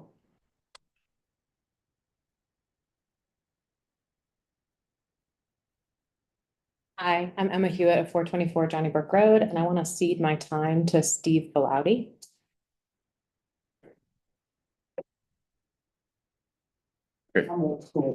Right, little visual. That's a picture of the substation. That's my view now. This was my retirement home. And my neighbors suffer more than I with that view. Good evening. My name's Stephen Ferlato. I live at. I'm sorry, just a second. Up next was Adam Abdallah. No, so the time was just ceded to me. Emma just ceded her time to me. Okay. Is that okay? I don't think so. No. How should we? Who's Adam? Is Adam in the house? What just happened to Emma's time? I'm gonna stop the clock for a minute. Yeah. Yeah, I heard the call. But Are you replacing Yeah, Emma? I want to give my time to him. Completely? Yes. Are you also signed up, sir? Yes. So you'd like 2 blocks of 3 minutes? No, I take it. I take it, but we just like a full 3 minutes. Sure, we'll come to you for sure. Are we doing that now? That we were just concerned about the order that we're presenting. The community has gotten together and we'd like me to present next. Okay, go ahead. Okay. Excuse my hat. I'm sensitive to fluorescent lights. Good evening. My name is Stephen Filato. I live at 323 Hanks Chapel Road. We, the Hanks Chapel community, are concerned neighbors with considerable talents wanting to work with you to stop the errant development of the land parcel. I will be reviewing the unresolved issues surrounding the roads and infrastructure around the land parcel, which we see as the gateway to the town of Pittsburgh from the Triangle area. The Bland property is the gateway to the city of Pittsburgh from the Triangle. Given the unresolved issues surrounding the Eubanks Road extension, approving the rezoning of this critical tract under current circumstances would be premature. Rezoning to allow dense residential and commercial development would significantly increase traffic on Eubanks Road, Hanks Chapel Road, and East Street, US Highway 64. These roads are not designed to handle the volume of vehicles generated by 140 housing units and accompanying businesses. Increased traffic poses safety risks to pedestrians, cyclists, and current residents, while also contributing to congestion and noise.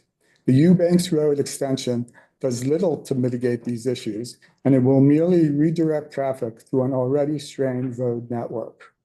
1, indeterminate route and alignment.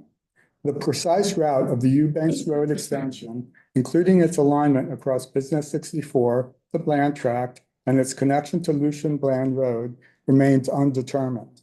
Furthermore, the location of critical intersections at Business 64 and Hanks Chapel Road have not been finalized.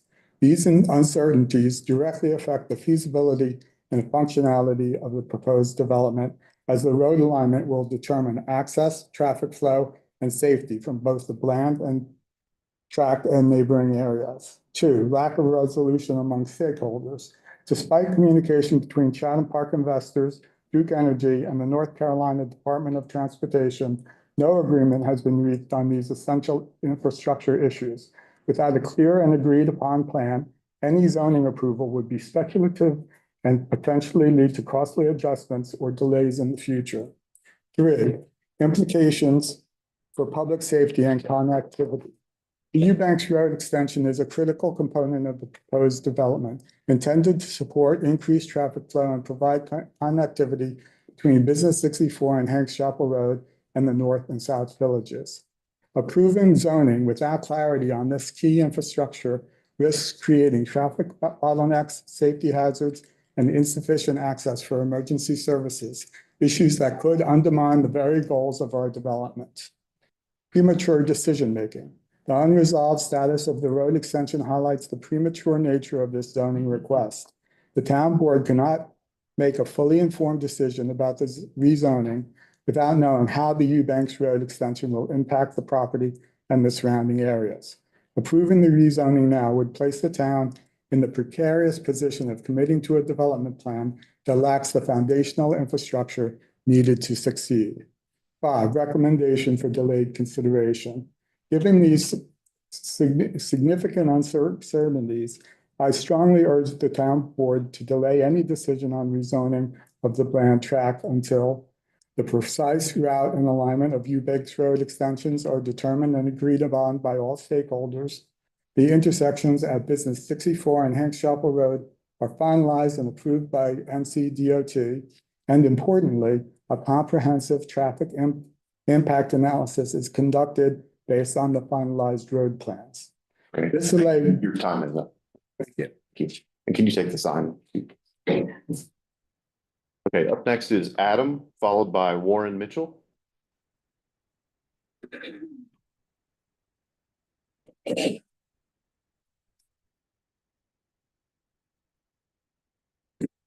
Good evening. My name is Adam Abdallah. I live at 255 Johnny Burke Road, and I'm here to urge you to vote against the conditional rezoning of the Bland Tract, specifically for some environmental concerns.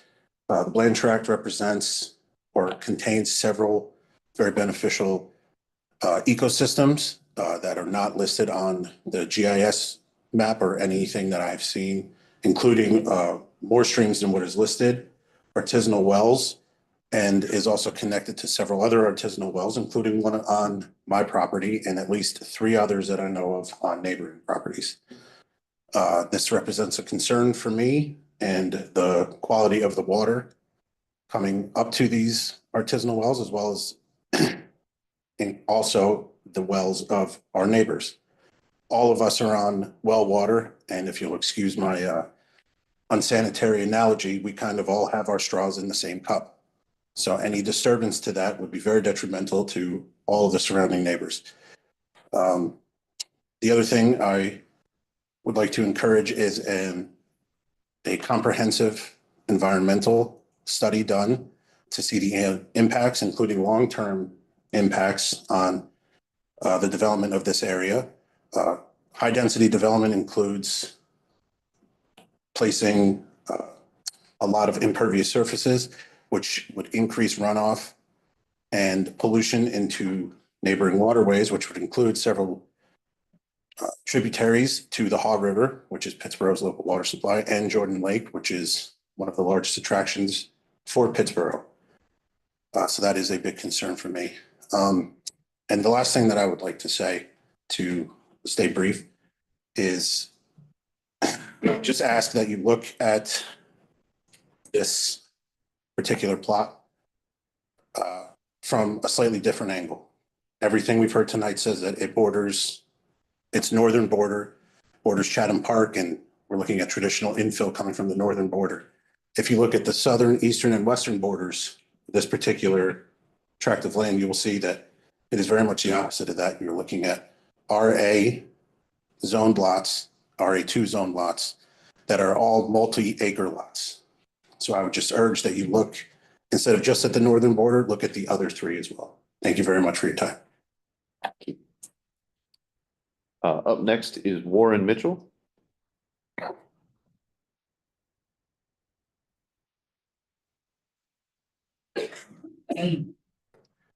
Good evening. My name is Warren Mitchell. I live at 104 Amberwood Run in Chatham County. I do not live in Pittsburgh. I'm here tonight to offer my support for this project. I do own land across the Highway 64 from this property, and I went to the neighborhood meeting. I thought the developer did a good job. They listened, and it's evidenced by the changes they've made to their proposal. I think it's the right use for this piece of land. It's in the town limits, or will be, and what I've been noticing the last few years is communities, Chapel Hill, Durham, communities around us are looking at much higher density. The pandemic was extremely hard on the cost to bring a home, including the land, the moving the dirt, putting in utilities, the roads, and then the homes themselves. And I've never seen anything like it in terms of how it's accelerated the cost to bring homes. And the communities around us are scrambling to get more density in the city limits where they have utilities. And, I think Pittsburgh is kind of early, and that's an opportunity. I also believe the developer made the right decision on this piece of land to decrease the density, because Hanks Chapel is beginning of a very rural part of town. It's walkable to downtown, this piece of land. Maybe people think it's too far, but it's close. But because Hanks Chapel is so nice and the developer wanted to respond to the neighbors, I think the density they've proposed is appropriate. But if it was any closer west, close to downtown, I would say it's not dense enough. I've seen communities, Chapel Hill said to one developer, please go back and bring a more dense project. This is not dense enough. And I just think people ought to consider that side of the discussion. Therefore, this is a very good proposal. And thank you for your time tonight. Thank you. Okay, take a motion to close the public hearing. So moved. Mayor Pro Tem Baldwin, is there a second? Second. Commissioner Farrell, all those in favor, say aye. Aye. Okay. Yes.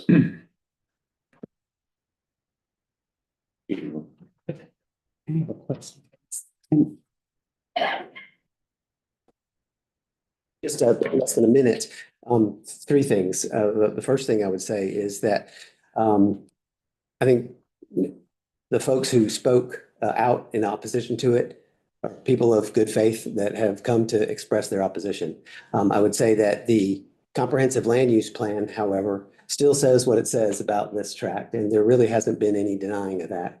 This is the appropriate location for this use as designated by the town in advance. The other thing I want to mention just very briefly is that the fire station location, I would just defer to the town on that. I believe that there's been lots of meetings with the town and they had an investigation analysis of appropriate locations for a fire station. And this is the place that my understanding is that where they wanted it. And then I guess the last thing would be there's some discussion about Eubanks Road extension. This is a general rezoning. All of the issues about the precise way that road will come through will be addressed at site plan and platting. But it is consistent with the town's comprehensive transportation plan that there will be a Eubanks Road extension through this site to connect. So I would just offer those brief rejoinders. Thank you very much.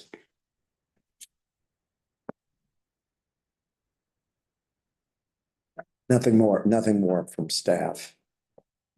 Mr. Coheen, I do have a question. Please ask away. Thank you. I was just wondering in reference to what the planning board had discussed, since they were 3 in favor and 3 opposed. Can you just give me a general overview of that, please? Well, the chair and 2 others were in opposition, perhaps prior to the presentation, but certainly during the presentation, certainly expressed concerns. There were 3 folks who saw it as a public good and an extension of Chatham Park itself, although it is not included in the PDD.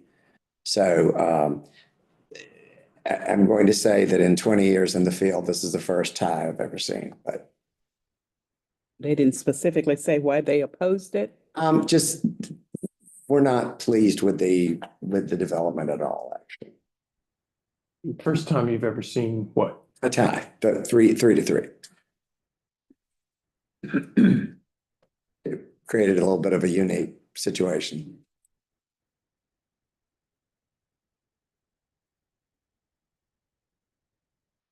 Can you give the overall sentiment for those who opposed? Well, they were opposed. Describe what the opposition had to do with the density changes between this parcel and the neighboring properties that were mentioned by others here. Surrounding property. Yes, sir. That would be on 3 sides. So you have one across the street. It's quite dense, and then there's the others that are. Was there feedback regarding the fire station location? Some, yes, sir. In the negative, yes, sir. Negative. Okay. There was a brief discussion of affordable housing, but I'm sure you can see there's none. So propose. Can you give us the backstory on how this location was selected for a firehouse? I'm going to yield to. Yeah, the original fire station location that has been mentioned a couple times was never approved. Sure. Been a while since I've been up here. Oh, go ahead. Never in this room. Yeah, right. So the initial fire station location that's been mentioned a couple times was never approved by the town. Certainly wasn't approved by the fire department because it was pretty much on a dead end road until Eubanks extension was put in, and it was beside the YMCA. The fire department never wanted that site. I think also because it was too small. So we went to work doing the fire station analysis, which showed where in town, with regard to all the development that we have coming, these fire stations should be. They created a heat map showing kind of just the different locations where these might work. This was a location that worked. And working with Tim Smith, identified this parcel. He suggested it, and I thought it was a good spot. Talked to the fire department. They loved it. It's great access to Chatham Parkway, to East, eventually West Street, and of course the bypass if they want to hit the bypass to go up to hit 15501. So it gives them a good way to connect all over town if they have to.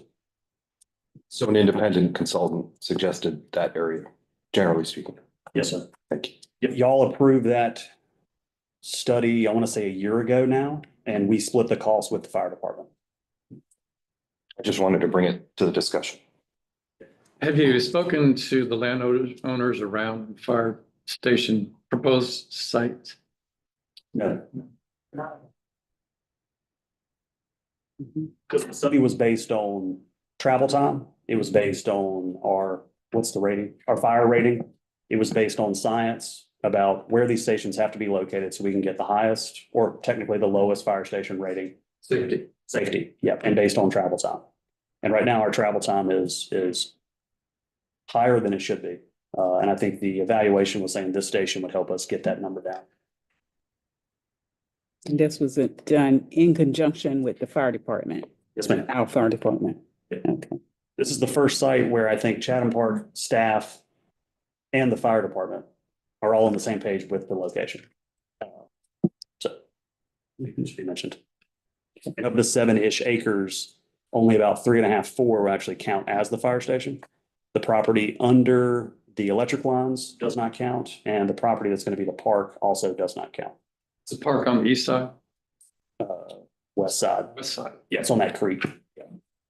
I did hear one thing about, does that property count as parkland? And it was, I think the intent was all of that acreage to count as part of the parkland needed for the Womble tract.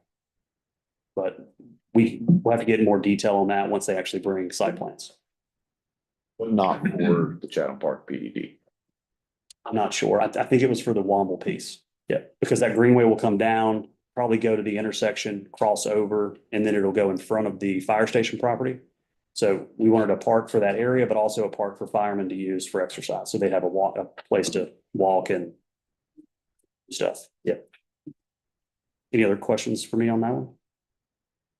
All right. Thank you. Thank you. Just one minor point for clarity. I did want you all to take a close look at the staff recommendation. The proposal satisfies the criteria of the ordinance. It's not a personal endorsement, nor is it ever. It's just simply doesn't match the book.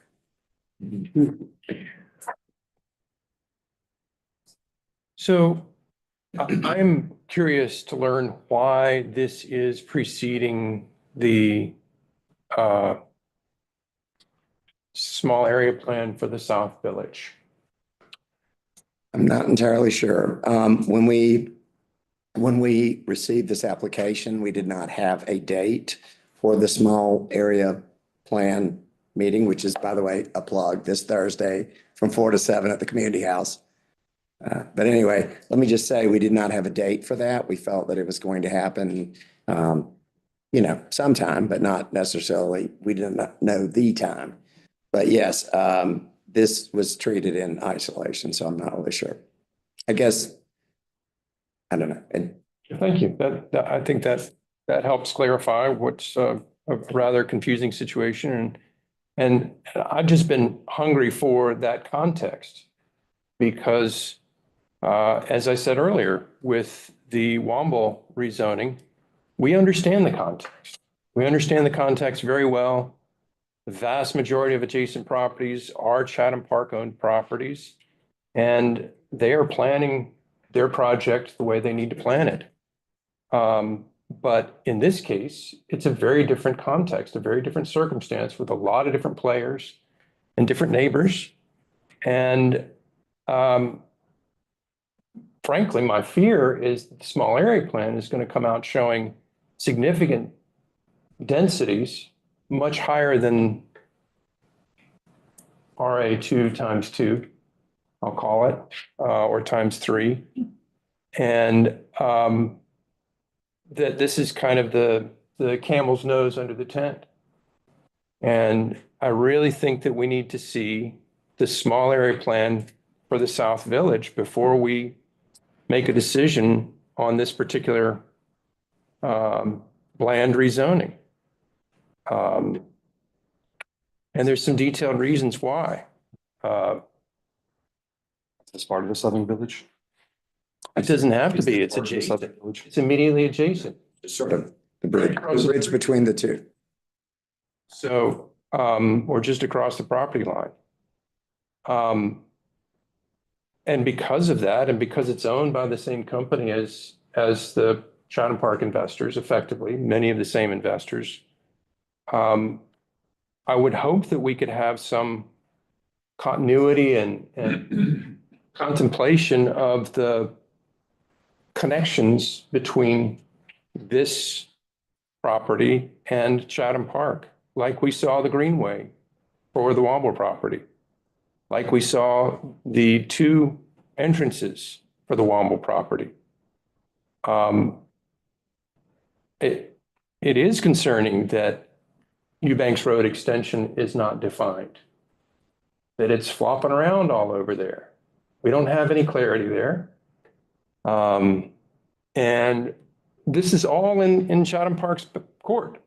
They could be more assertive and more clear with us. And I frankly think that this is putting the cart before the horse. But my greatest concern about all of this with this tract is that there's no offer of affordable housing in a crisis situation for affordable housing. So, Mr. Tingle, I apologize that I'm putting all of this in making you. Absolutely not. But I would love to hear from Mr. Robinson or Representative Chatham Park to speak to why there is no affordable housing offered in this project. Are there questions for staff? Not at this time right now, I'll wait right now. Ms. Rowe. Great. Thank you, Mr. Bonitz. So on affordable housing, the way that issue developed as the byproduct of all the planning for this particular rezoning request is, of course, the whole context, which is there are lots of needs in Pittsboro that would be designated as community needs for sure. Affordable housing is one of them. Another one of them is transportation connectivity. You have need for parks. You have a need for fire safety. And the things that fit on this, you don't meet all of those community needs in every project. You try to meet some in each project. And so what we've got here is an opportunity to help address in a way that the town and its consultants and the fire department say is a good way to address emergency fire safety. And they're going to contribute 7.9 acres of land to make that happen, plus a park. In addition to that, they are going to have agreed to put it in a location that was different than the original location that the Chatham Park had settled on. There are transportation things that are happening with this project as well. When the developer volunteered to put not a 60-foot dedicated right-of-way for the Eubanks Road extension, but 100-foot dedicated right-of-way, that's much more than would be required, but it's based on the knowledge of the applicant that eventually the town is going to need all 100 feet of that. And so it's much better to donate that valuable land right now to the town and dedicate it right now to the town for its roadway system than it is to do the typical 60-foot right-of-way and then have the town have to try to claw it back later through condemnation or some other process. So these are additional gives that are not affordable housing in this particular case, because not every project can have affordable housing and not every project can contribute land for a perfect location for a fire station and for and has enough room for expanded road right-of-way. So that was the idea that came into it. We recognize that I don't know, maybe some folks would prefer affordable housing over those contributions. I don't know, but that was the rationale behind it. Well, thank you for the explanation. I think that most every project can contribute both public good and in this case specifically affordable housing contributions, the fire department contribution is necessary notwithstanding this rezoning. It's necessary for Chatham Park, for the Chatham Park project. And the Chatham Park investors have chosen to put this on this particular piece of property with consent and support from staff and the fire department. I understand. That's great. And we still need affordable housing. Fair. And we still need connectivity. And we still need to understand how that connectivity works with the rest of the small village, the small area plan. And I'm sorry, I have to say, what I'm anticipating seeing when the small area plan is revealed is a 5,000 acre small area plan, which just, it's bonkers. It's absolutely bonkers that someone could call a 5,000 acre project small. The original master plan, I'm gonna get this off my chest. The original master plan had a drawing that indicated the size of small area plans. There were something like 13 small area plans in the original 2,200 acre project of the North Village. Y'all can do the math. Those are much smaller small area plans than a 5,000 acre small area plan. So I'm pretty hot under the collar about small area plans, but they do give us the benefit of understanding the Chatham Park projects, the Chatham Park investors planning. To the extent that you are capable of planning the land that you own, give us the benefit of understanding that now, before we decide on this particular rezoning. Thank you. And I think a concept with the small area plan, it's South Village small area plan is, well, one, it's not, I don't think directly connected to this property, but also we haven't seen it or approved it or discussed it yet. So I think that it would be prudent to, when we look at that and review it and work with what that will look like and be approved, that we take into account all the information we have at the time, whether it's a rezoning, now or rezonings in the past or current uses and current zonings. And so, I think there's two ways to look at that of that's a plan that hasn't been approved yet. And we would take into account any knowledge we have at the time and, potentially, so it's not a presentation from Chatham Park investors of what they're going to do there. It's a proposal of what they're going to do to be approved by this board. So I think that's one thing. And outside of, the owners of this property excluded, I think the land use plan that was recently approved is a major consideration in these rezonings. And this does, I remember Charity Mize saying this at the planning board meeting, like this is an exact match for that in the land use plan. That is a fairly recent proposal now. I do think that affordable housing is important, and hope that that's something we can do in every applicable case. And I think that, like with the example of the Womble rezoning, there was some flexible language there in terms of location. Certainly agree from my time on the Affordable Housing Advisory Committee and stuff as well, that not every location is ideal for that or the product type.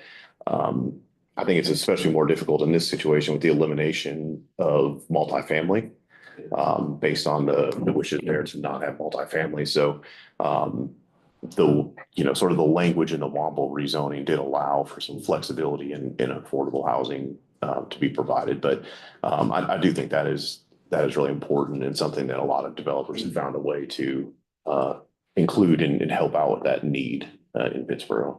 So. Yeah, a couple of things that have been raised. Would it be acceptable for me to confer with my client just for a moment to get a couple of responses to what has been raised?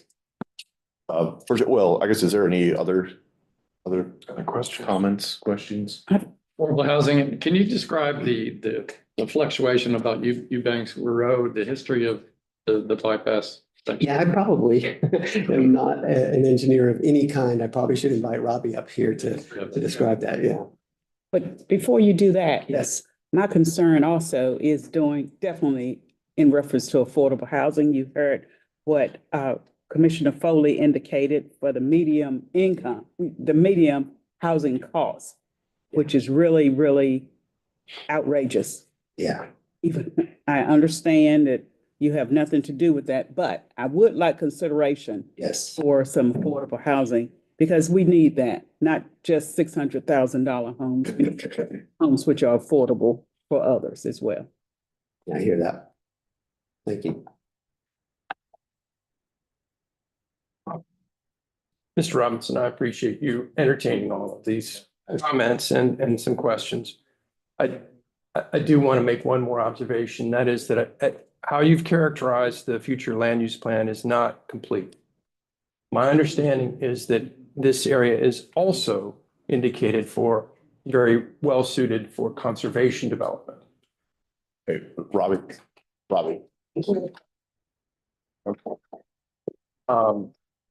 And Mr. Cahoon-Tingle, you can correct me if I'm wrong, but that's how I read the map, is that this area is also indicated for conservation development. Yeah. So. I don't agree with that. I think it's crosshatched. This particular track is crosshatched and it's designated for two particular zoning type designations. One is traditional neighborhood infill and the other is employment mixed use. I've got the plan, so I can pull that out in just a second, but yeah. Okay. Robbie Odom, Withers Revenue. So on Eubanks Road extension, that we've, as it's been stated tonight, I think it was Mr. Robinson, but that is on the town CTP. It's been on there for a while. It's a line that shows Eubanks Road being extended to the south. We have been clear, I've tried to be clear, is that this is an option, this is a concept. We have got to work with the town, we got to work with DOT to identify this. I know, and maybe Mr. Jackson would like to talk a little bit about this just so we can get the town's perspective, but I know when the Duke Energy substation site developed, I know some town staff reached out and there was some thought about that, looking at alternatives. We've looked at it as far as an alternative. I've looked at it as, how does it tie to the South Village? And it can tie to that with this existing alignment to Lucius Plain Road. So developing, the thing about it, this rezoning and developing this allows for connectivity. So, I guess this is an important key here and how this works in the future and how this does get developed. The exact alignment for that road, don't know. This is going to be up to the town staff and DOT to look at it. We have looked at it. There's some things, there's some questions, and we've been clear about that at community meeting and with town staff. So. Thank you, Robbie. I appreciate that. Nevertheless, it leaves us in the situation of trying to decide on a rezoning whose numbers are inconsistent within the same document. So, is it 27 acres? Is it 25 acres? Is the fire department site 12, 9, or 7 acres? So having greater definition on the Eubanks Road, which I would assume that the small area plan does, would advantage us in having a clearer decision to make in approving this particular rezoning. The acreage is listed. There's existing condition survey that Withers Revenue provided that gives the total amount of acreage.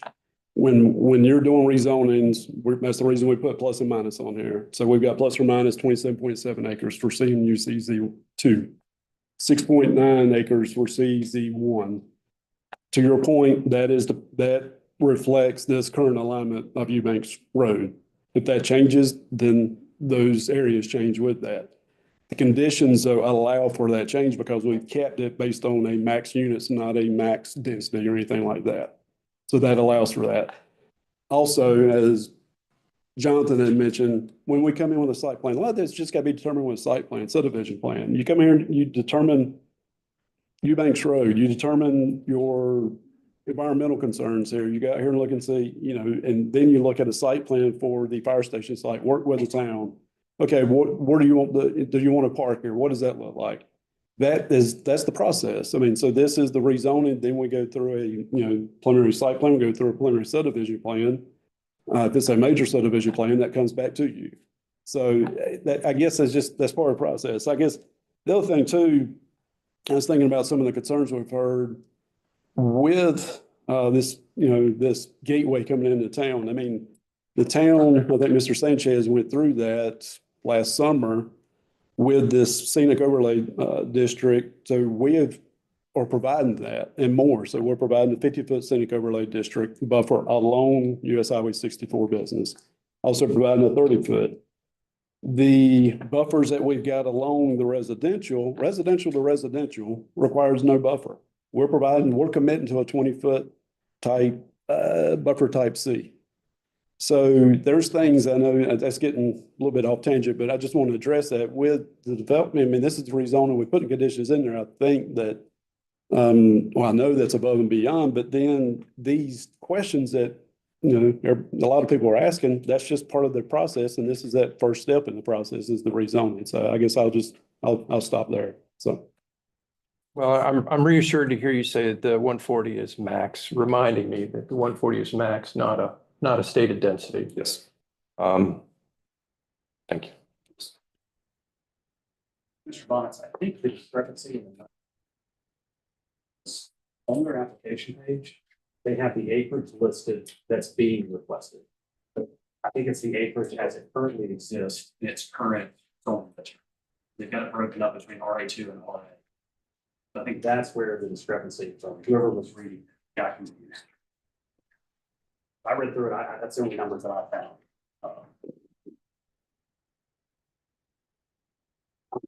If I may, Mr. Chairman, Mr. Mayor. So when Robin was talking, I was speaking to our client on this and kind of hearing loud and clear about the affordable housing thing. And I appreciated what you said, Mr. Mayor, about sometimes it can work when you have that type of flexibility as was included in the provision for the Womble tract, i.e. that the affordable housing doesn't necessarily have to be squeezed into this tract, but can be done within a mile of the property boundary. And so in light of that, they've told me that I can say that we can add the condition, just like in Womble, that requires 7.5% affordable housing with the exact same flexibility in terms of the condition for Womble, but just applicable to this project.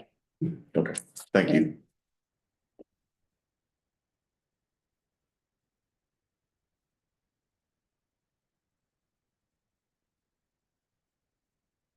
Any other questions or comments for staff for the applicant? I don't have any questions, maybe just a few comments. I know knowing numerous people that are in this room, in the position that this board is in also. And just believe me that we are taking all the comments and considerations into heart. As a resident that's been here 68 years, I for one know, what this town is going through and what we've been, the challenge that we have had. It's a little disheartening hearing the issues with the fire department. I think everybody wants a fire department, but when they need one is when they're most be calling for one. I think we have one of the finest fire departments in the state. We have the finest first responders. So that just, I'm really concerned that, that somebody would not want a fire department in that area because to come to Hanks Chapel, we got to go through the circle, down 64 West, and you can just imagine the traffic and how it is now. So it could add 7 to 10 minutes to the ride. Evidently, and I don't have the exact seconds, but there is a fire. What's the word I'm trying? There is a schedule that the first call, the first 30 seconds involved in your house fire to the next 1 minute, how much could be saved. So I just want to let that know to the neighborhood. I'd like to also say that I hope some of the ire directed at this board finds its way back to the person that sold the property to Chatham Park. I agree with that too. I would look at that also. Thank you, James. You're Thank welcome. you. Yeah.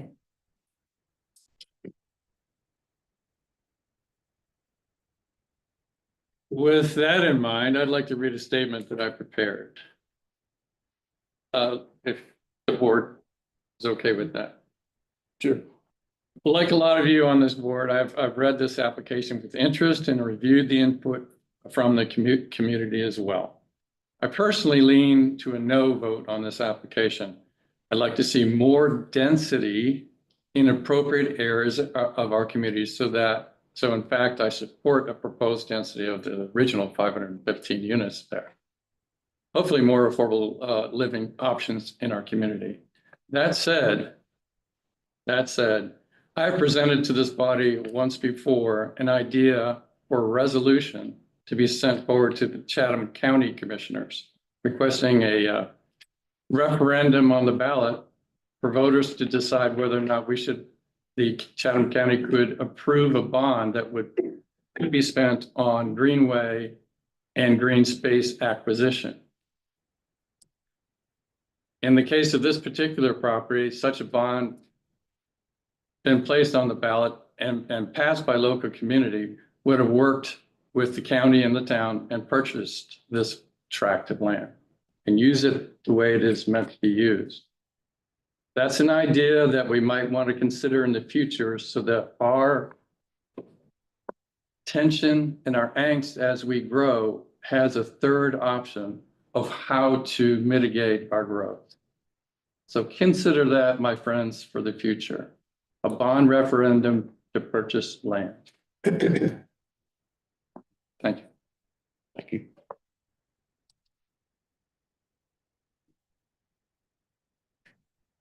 Okay. Are there any other comments or questions for staff for the app?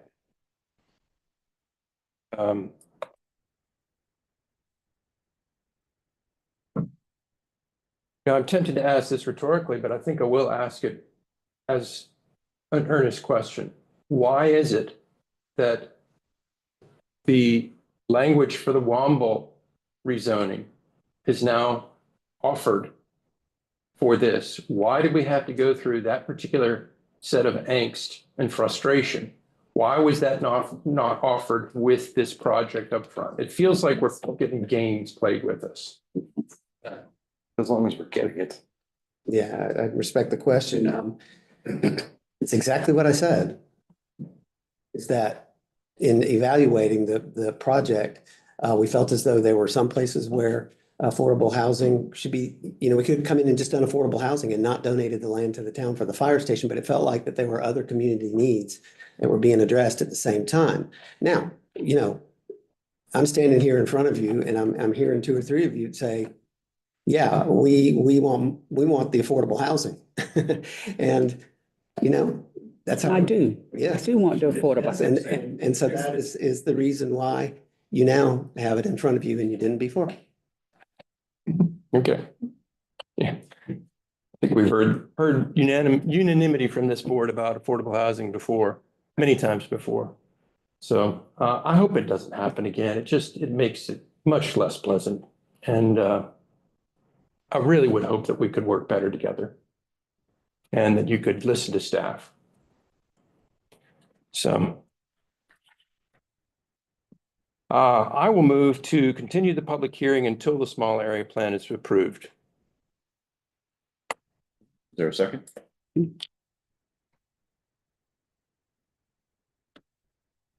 Not so sure I'm up for that yet, right? Well, I'll second it and we can talk about it. So go ahead. Okay. Motion by Commissioner Bonitz, second by Commissioner Foley. Discussion? Do you want to start, Mr. Bonitz? Yeah, I think this is about logical and orderly growth. I think we've had a remarkable presentation, calm, collected, reasonable concerns and complaints from the neighbors. I think it really is remarkable that many of the local citizens were calmer than I was. I think that it is about understanding how this particular project, how the density proposed for this project works within Chatham Park's overall small area for the South Village. By that point, I would hope that the precise definition of Banks Road would be clear. We wouldn't have lack of clarity. We wouldn't have different numbers on the acreages for the two different uses. We would have a much better understanding of connectivity. And whatever 300 people move into those 140 houses, I think are going to really want to understand how they're going to walk to the rest of town, how they're going to bike to the rest of town. Those things are stipulated in the Womble rezoning. They're not here. I assume that there will be careful connectivity in the small area plan. And I think that's a pretty safe assumption from what I've seen of Chatham Park in the past. So here's my reasons. It's all about logical and orderly growth. Mr. Cohen Tindall, did you just say that there will be a meeting in reference to the small area plan? Yes, ma'am. It's this Thursday. It's Thursday. 7 in the community house. Yes, ma'am. Community house. Yes, ma'am. So that should answer some of those questions that has been posed. Is that correct? Yes, ma'am. Commissioner Bonitz, on the topic of density, would you like to see more or less here? I'm curious. Well, I've shared with the Hewitts that I am torn on that piece. As I think about Pittsburgh, as I think about how we need to grow, I really wonder why it is that we, in our future land use plan, we did not indicate a bubble in the Eubanks Road area for a greater density. I don't know that this is the occasion to argue strongly for that kind of density, but it does seem to make a lot of sense.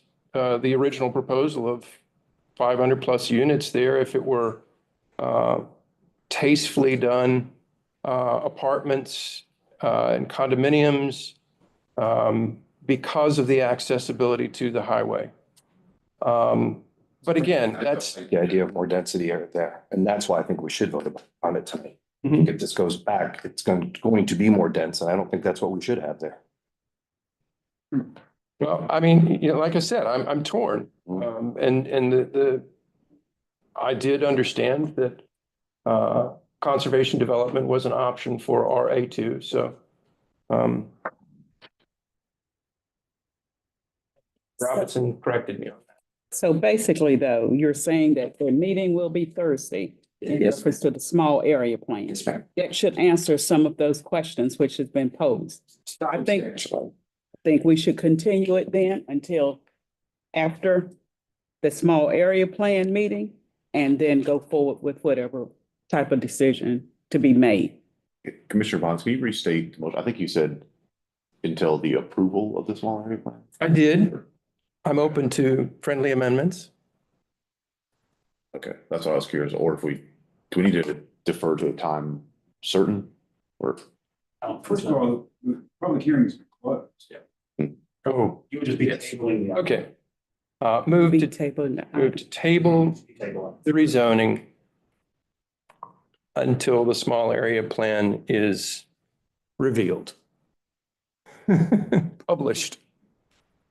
That's better. Is that a motion? Is that a motion right now? It's a motion. Before you make that motion, I do refer back to how the county is looking at growth. And I'm not going to paraphrase. I will paraphrase, I won't quote. But I know the county is looking to Siler City. They're looking to Pittsburgh for density. They're not looking further out because it's not smart growth. Yeah. Smart growth is what we are charged with. Smart growth is utilities and connectivity. That's where Pittsburgh's headed. I'd love to keep it the way it is, but that's where we're headed. And I think the county commissioners have their opinion on it, and I concur.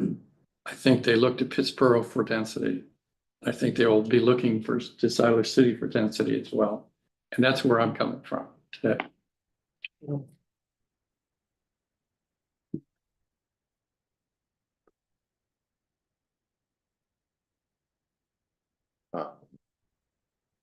Foley, is it possible to bring up that small area, or sorry, future land use plan?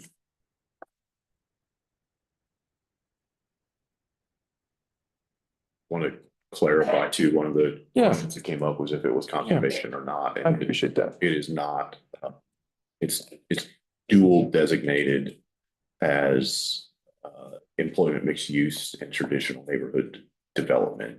So that's the, and as you see further to the south, the green hash is the designated conservation areas, but that particular hash is not that. And then trying to see where I am on here, but the PDD is on the South Village is the purple portion. Is that correct? Yes. And what is the hash mark for the Blount property? What is that definition, designation? Employment mixed use. Okay, there you go. It's dual designated for two, employment mixed use and traditional neighborhood development. So I mean, obviously the small area plan is related, but it doesn't actually intersect with this in area. And then there would be the opportunity with the small area plan to, ask for more dense development in areas if that's the desire. I think it's clearly not the neighborhood desire to have more dense development here, but.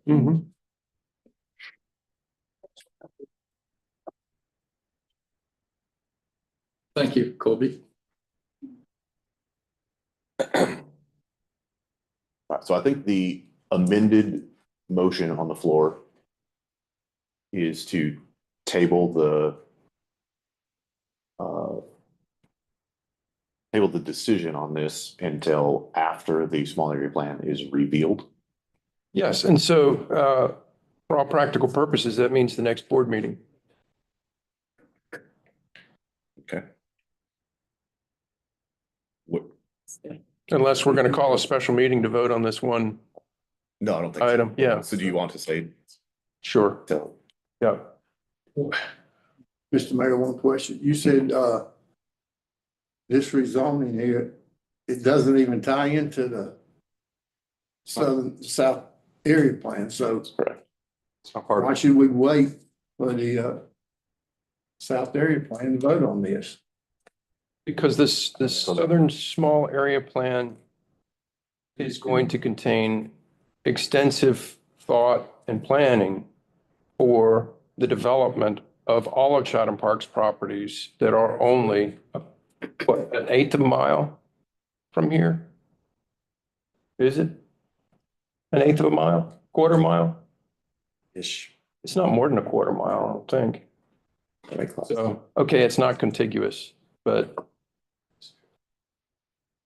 So we have a concession from Chatham Park, or excuse me, not Chatham Park, BlackRock investors that they would provide affordable housing, 7.5%.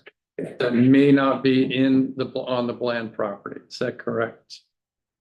That's my understanding, yes. Yes. Mr. Robinson. But that language would be lifted out of the Womble and dropped into this set of conditions as well.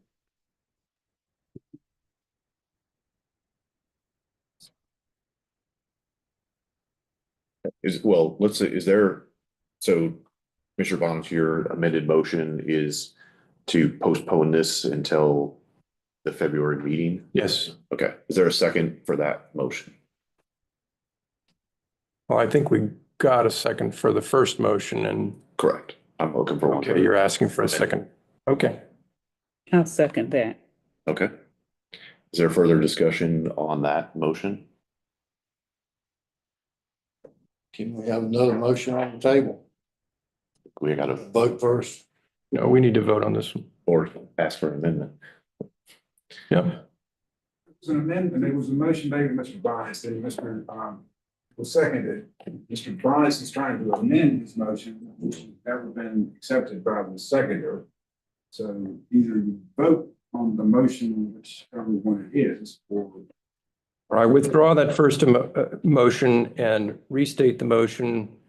Mayor Pro Tem Baldwin seemed to favor. I move to continue I move to table this item until the February meeting.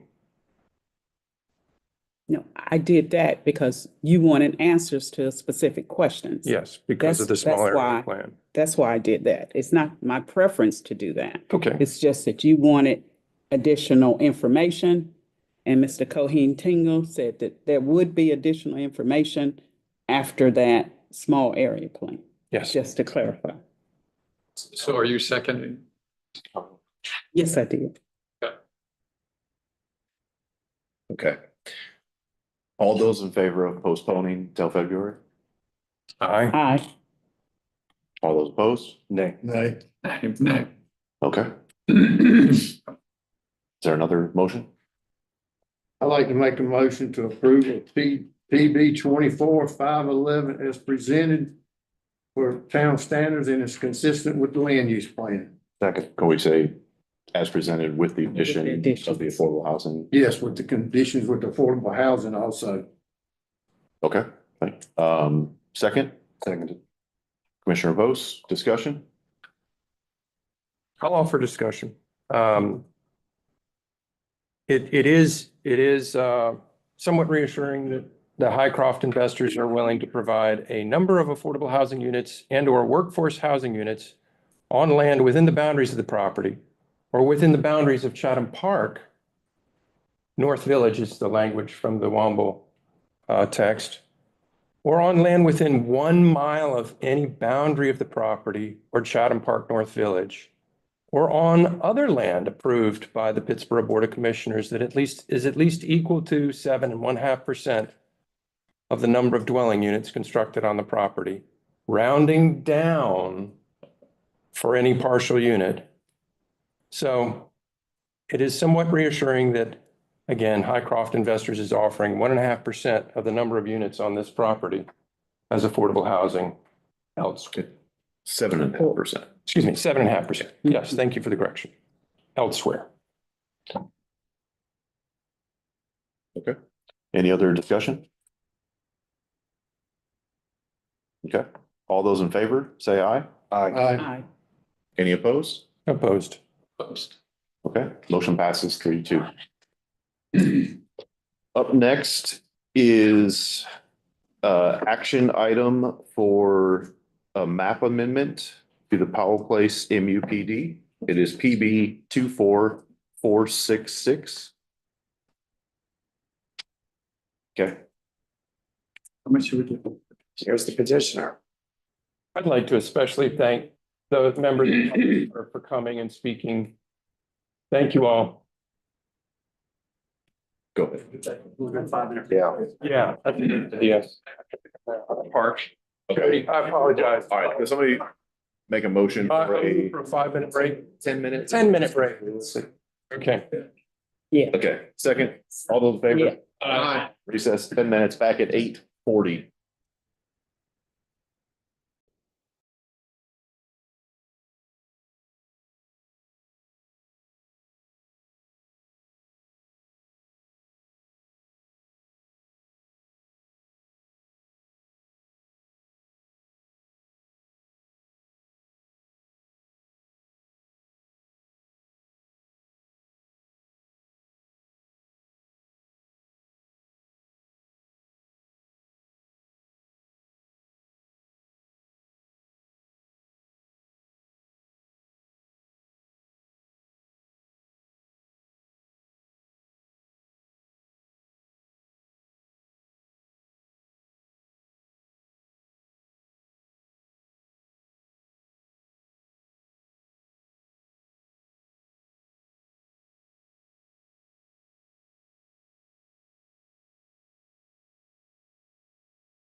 We are going to start back with action item number 1, which is a map amendment, PB 24466 for the Powell Place MUPD.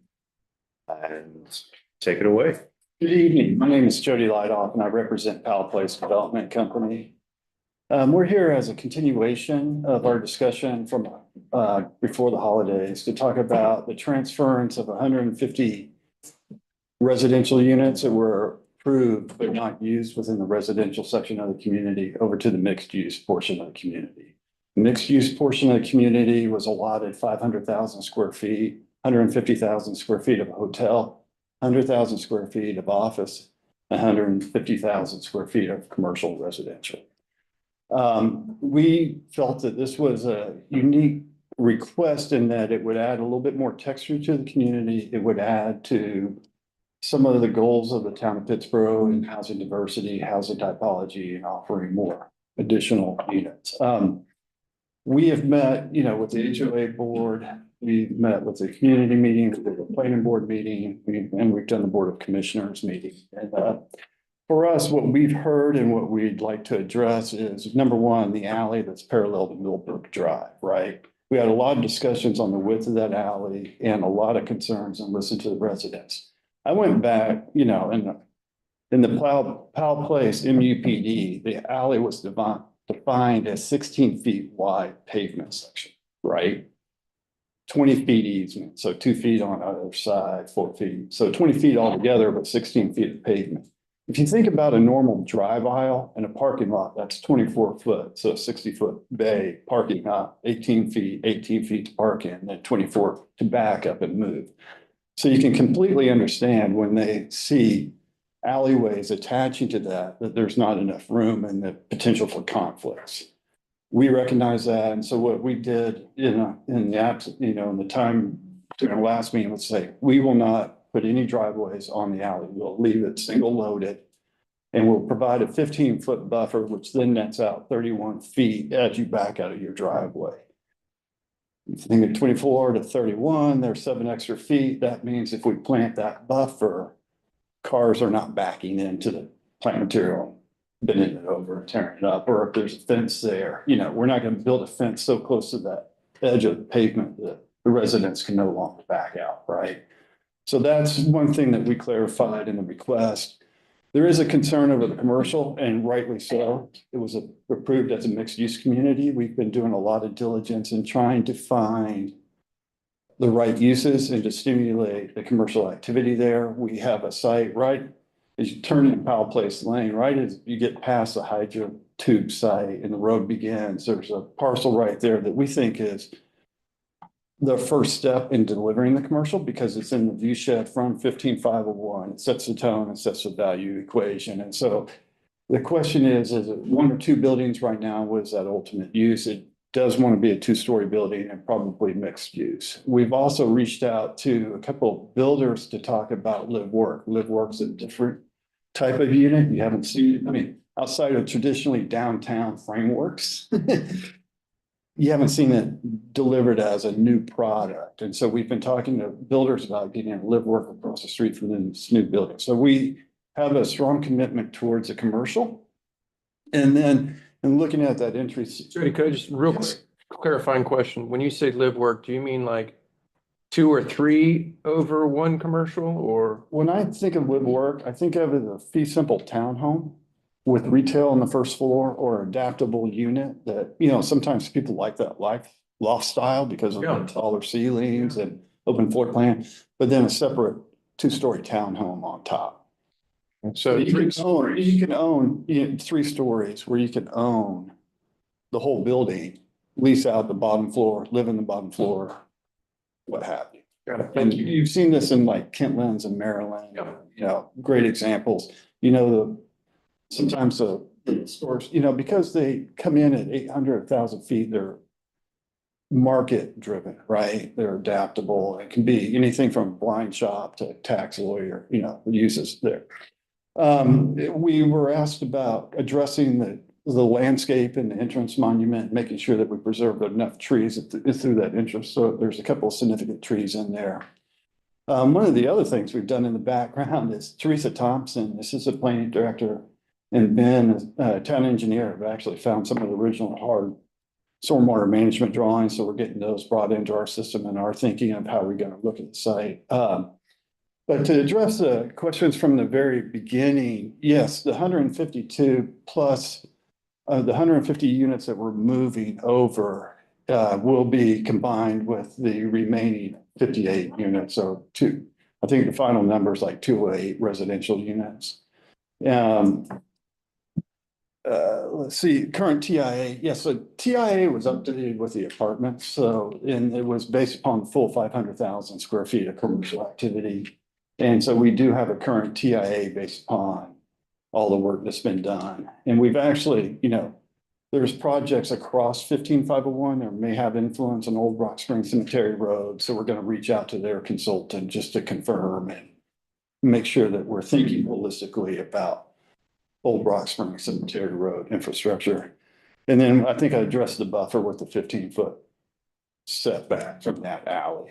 But other than that, it's really, our request was really thinking about texture of community. We're still driven to deliver the commercial. Our master plan that we showed, our concept plan had Powell Place line as a hub of activity. And, we demonstrated 90,000 square feet that we could park on either side of Powell Place Lane, surface park, right? Then we allowed it, I think right over 3-acre central park between the commercial and whatever happens south of that existing street. So there was some active recreation, it just wasn't slope, it was usable ground, graded as such, and preservation of that kind of stream bed that ran through there. Thank you. Any additional questions or comments for Jody?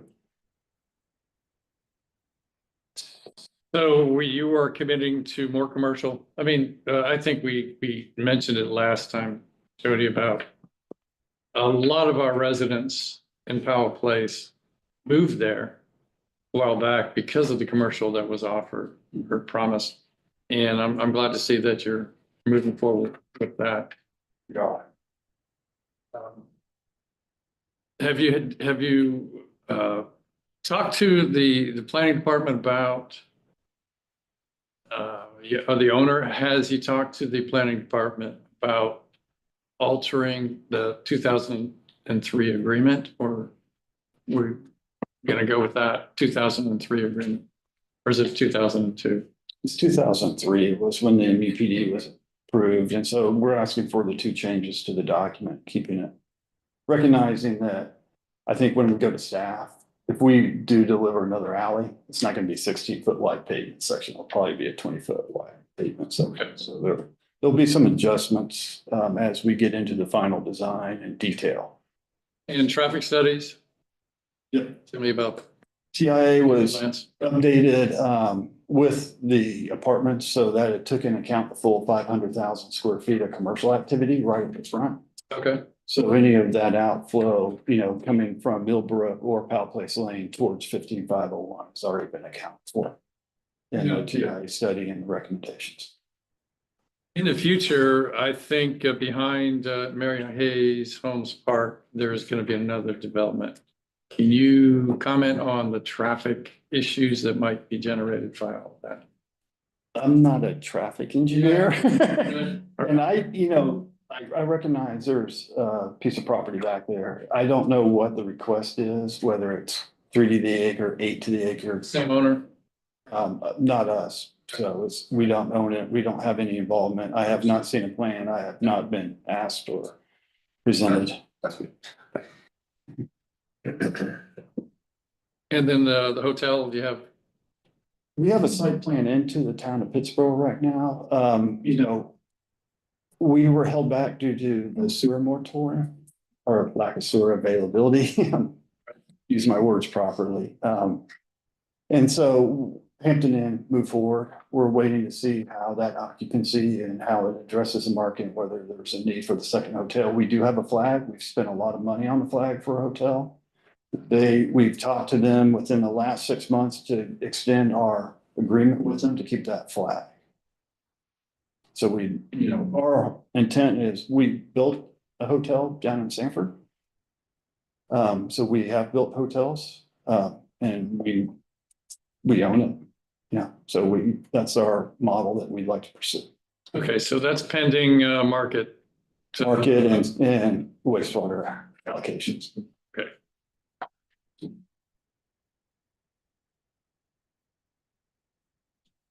And oh, yeah.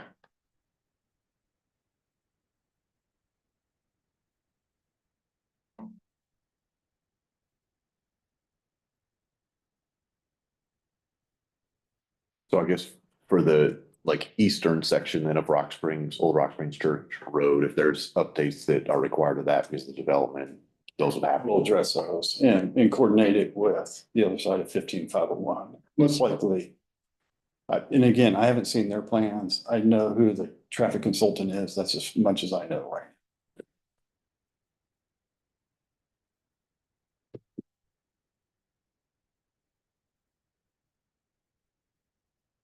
Okay. Any other questions?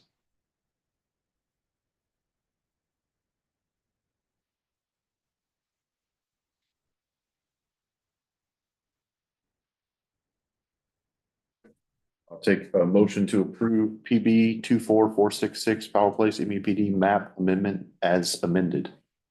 So moved. Commissioner Foley, second. Second.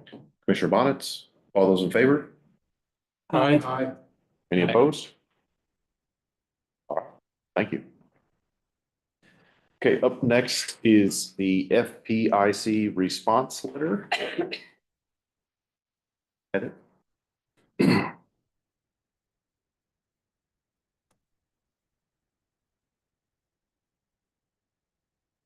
Hi. So this is a response letter for the financial performance indicators of concern that were identified when we submitted the audit to the LGC. So there were 4. One is one that we had last year as well. So that one is related to our capital assets ratio on the enterprise fund. So that is at 0.41. The way I like to explain the FPICs is they're sort of little flags that the LGC wants to keep tracking for municipalities. So there's quite a few of them. It's not like a finding on an audit. It's just a way for them to track. And so that if you had these consistently for a lot of years, then they might be like, hey, we need to have a conversation about this. So the second one that we had was related to the fact that we had fund balance appropriated in our financials and that our fund balance went down. So this, again, is just a flag. If we are appropriating fund balance, our fund balance is going to go down. We just outlined in the letter that we were using it for capital purchases and it wasn't for operating expenses. And that again was one of the designations they wanted to know what it was being used for. The last 2 FPICs were for the same issue, and this is related to the item that was identified in the audit, meaning that we overspent in a couple of line items. And that was because of moving the allocations related to the lease agreements. So if you have any questions, just let me know, but we are asking that it's required that the mayor, manager and finance director and the majority of the board sign. We just wanted everybody to sign it, so. Please stick around. Yeah. But I appreciate your explanation. And as we talked before, like I think that it stands for financial performance indicator of concern, but I'm not really concerned about these items. And I think a pattern or a history of some of these would be concerned, but to me, they're really just financial performance indicators. And some are very, very normal things that I don't know how you don't Right, do. and again, I think it's more of, yes, for them to show a pattern, and this is only, they started doing these, I think it was with the fiscal year 2000 audits. These haven't been, things that they've had for a long time, but they started, and I think it's a way for them to track so that if things are keep going down a certain way. Obviously, if you kept using fund balance, you're going to end up with less fund balance. So that also would be a concern. But Not a part of a pattern. Right. Or it's not to a worrisome level, because we will spend fund balance every year, and we'll probably have this for spending fund balance. Maybe, but It would be a concern if we were consistently spending fund balance on operating expenses versus the capital purchases. Yeah. So. any other questions, comments? Take a motion to approve the FPIC response letter to the LGC. So moved. Thank you, Mayor Pro Tem Baldwin. Second. Second, Commissioner Bonitz. All those in favor, say aye. Aye. And we're to stick around to sign that. All right, planning board ETJ member. We have 4 applications remaining for an ETJ member of the planning board. And Mr. Coon. I was just gonna say they're in your packet. I have a suggestion and a comment on Connie McAdams. She applied 597 Olson Chapel Road. I know Connie, she is sharp as a tack. She cares about our town. And I think she would make a great addition to the planning board. Second that. I'll third it. To nominate her. Second. Motion by Commissioner Foley, second by Commissioner Farrell. Any discussion? All those in favor say aye. Aye. Thank you. Thank you for being here. Appreciate it. All right, up next, this is mine, I guess. We have the designate a voting delegate and approve the North Carolina League of Municipalities biennium legislative goals. So this is the North Carolina League of Municipalities. They put out 16 goals from a committee. And they want a vote on 10 of those from each municipality to go forward to the legislature. So the request, first of all, is for me to be the one that goes online and clicks the buttons for these. So that would be, I'll accept a motion to designate Mayor Shipp as the town of Pittsburgh voting delegate. So moved. Thank you, Mayor Pro Tem Baldwin. Second. Second, Commissioner Bonitz. All those in favor, say aye. Okay, well qualified to do that. Thank you. I can click those buttons, and then the my selections based on our goals, out of the legislative goals they suggested are in the packet. So any questions or comments on those? I didn't read your selections, Mr. Mayor, until I made my selections. Okay. And it was like, we were off by 1. It was amazing. All right. So, totally in sync with yours. Yes. Back to it. You're ready. Okay. One other comment about it, I just have to give some props to the League of Municipalities. They're great efforts. My gosh, it's what a wonderful staff they have and a great resource for us all. Yeah, lots of good resources there. So take a motion to approve the 10 indicated as our legislative goals. Some of our legislative goals. So moved. Commissioner Foley, second. Seconded. Commissioner Vose, all those in favor, say aye. Aye. All right, closed session. Here we go. I'll take a motion to enter into closed session pursuant to N.C.G.S. 143-318-11A, 3, A5, and A6. Sure. So moved. Thank you, Commissioner Vose, second. Mayor Pro Tem Baldwin, all those in favor? Stop talking and. Aye. Closed session. Aye. All right, aye. I'm all for any increase. And leaving, or we just Are sit you here. guys in favor of going into closed session? They're not in favor.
So the recording is in progress, but I think that I already heard you ask for the motion. No, that was to come out of closed session. Oh, right, okay. All right, we're back in open session and I'll take a motion to adjourn. So moved. Second. Second. Discussion? Yes. John. All those in favor, say aye. Aye. Thanks. Thank you. Good night, everybody. Thank you, guys. Thank you. Out.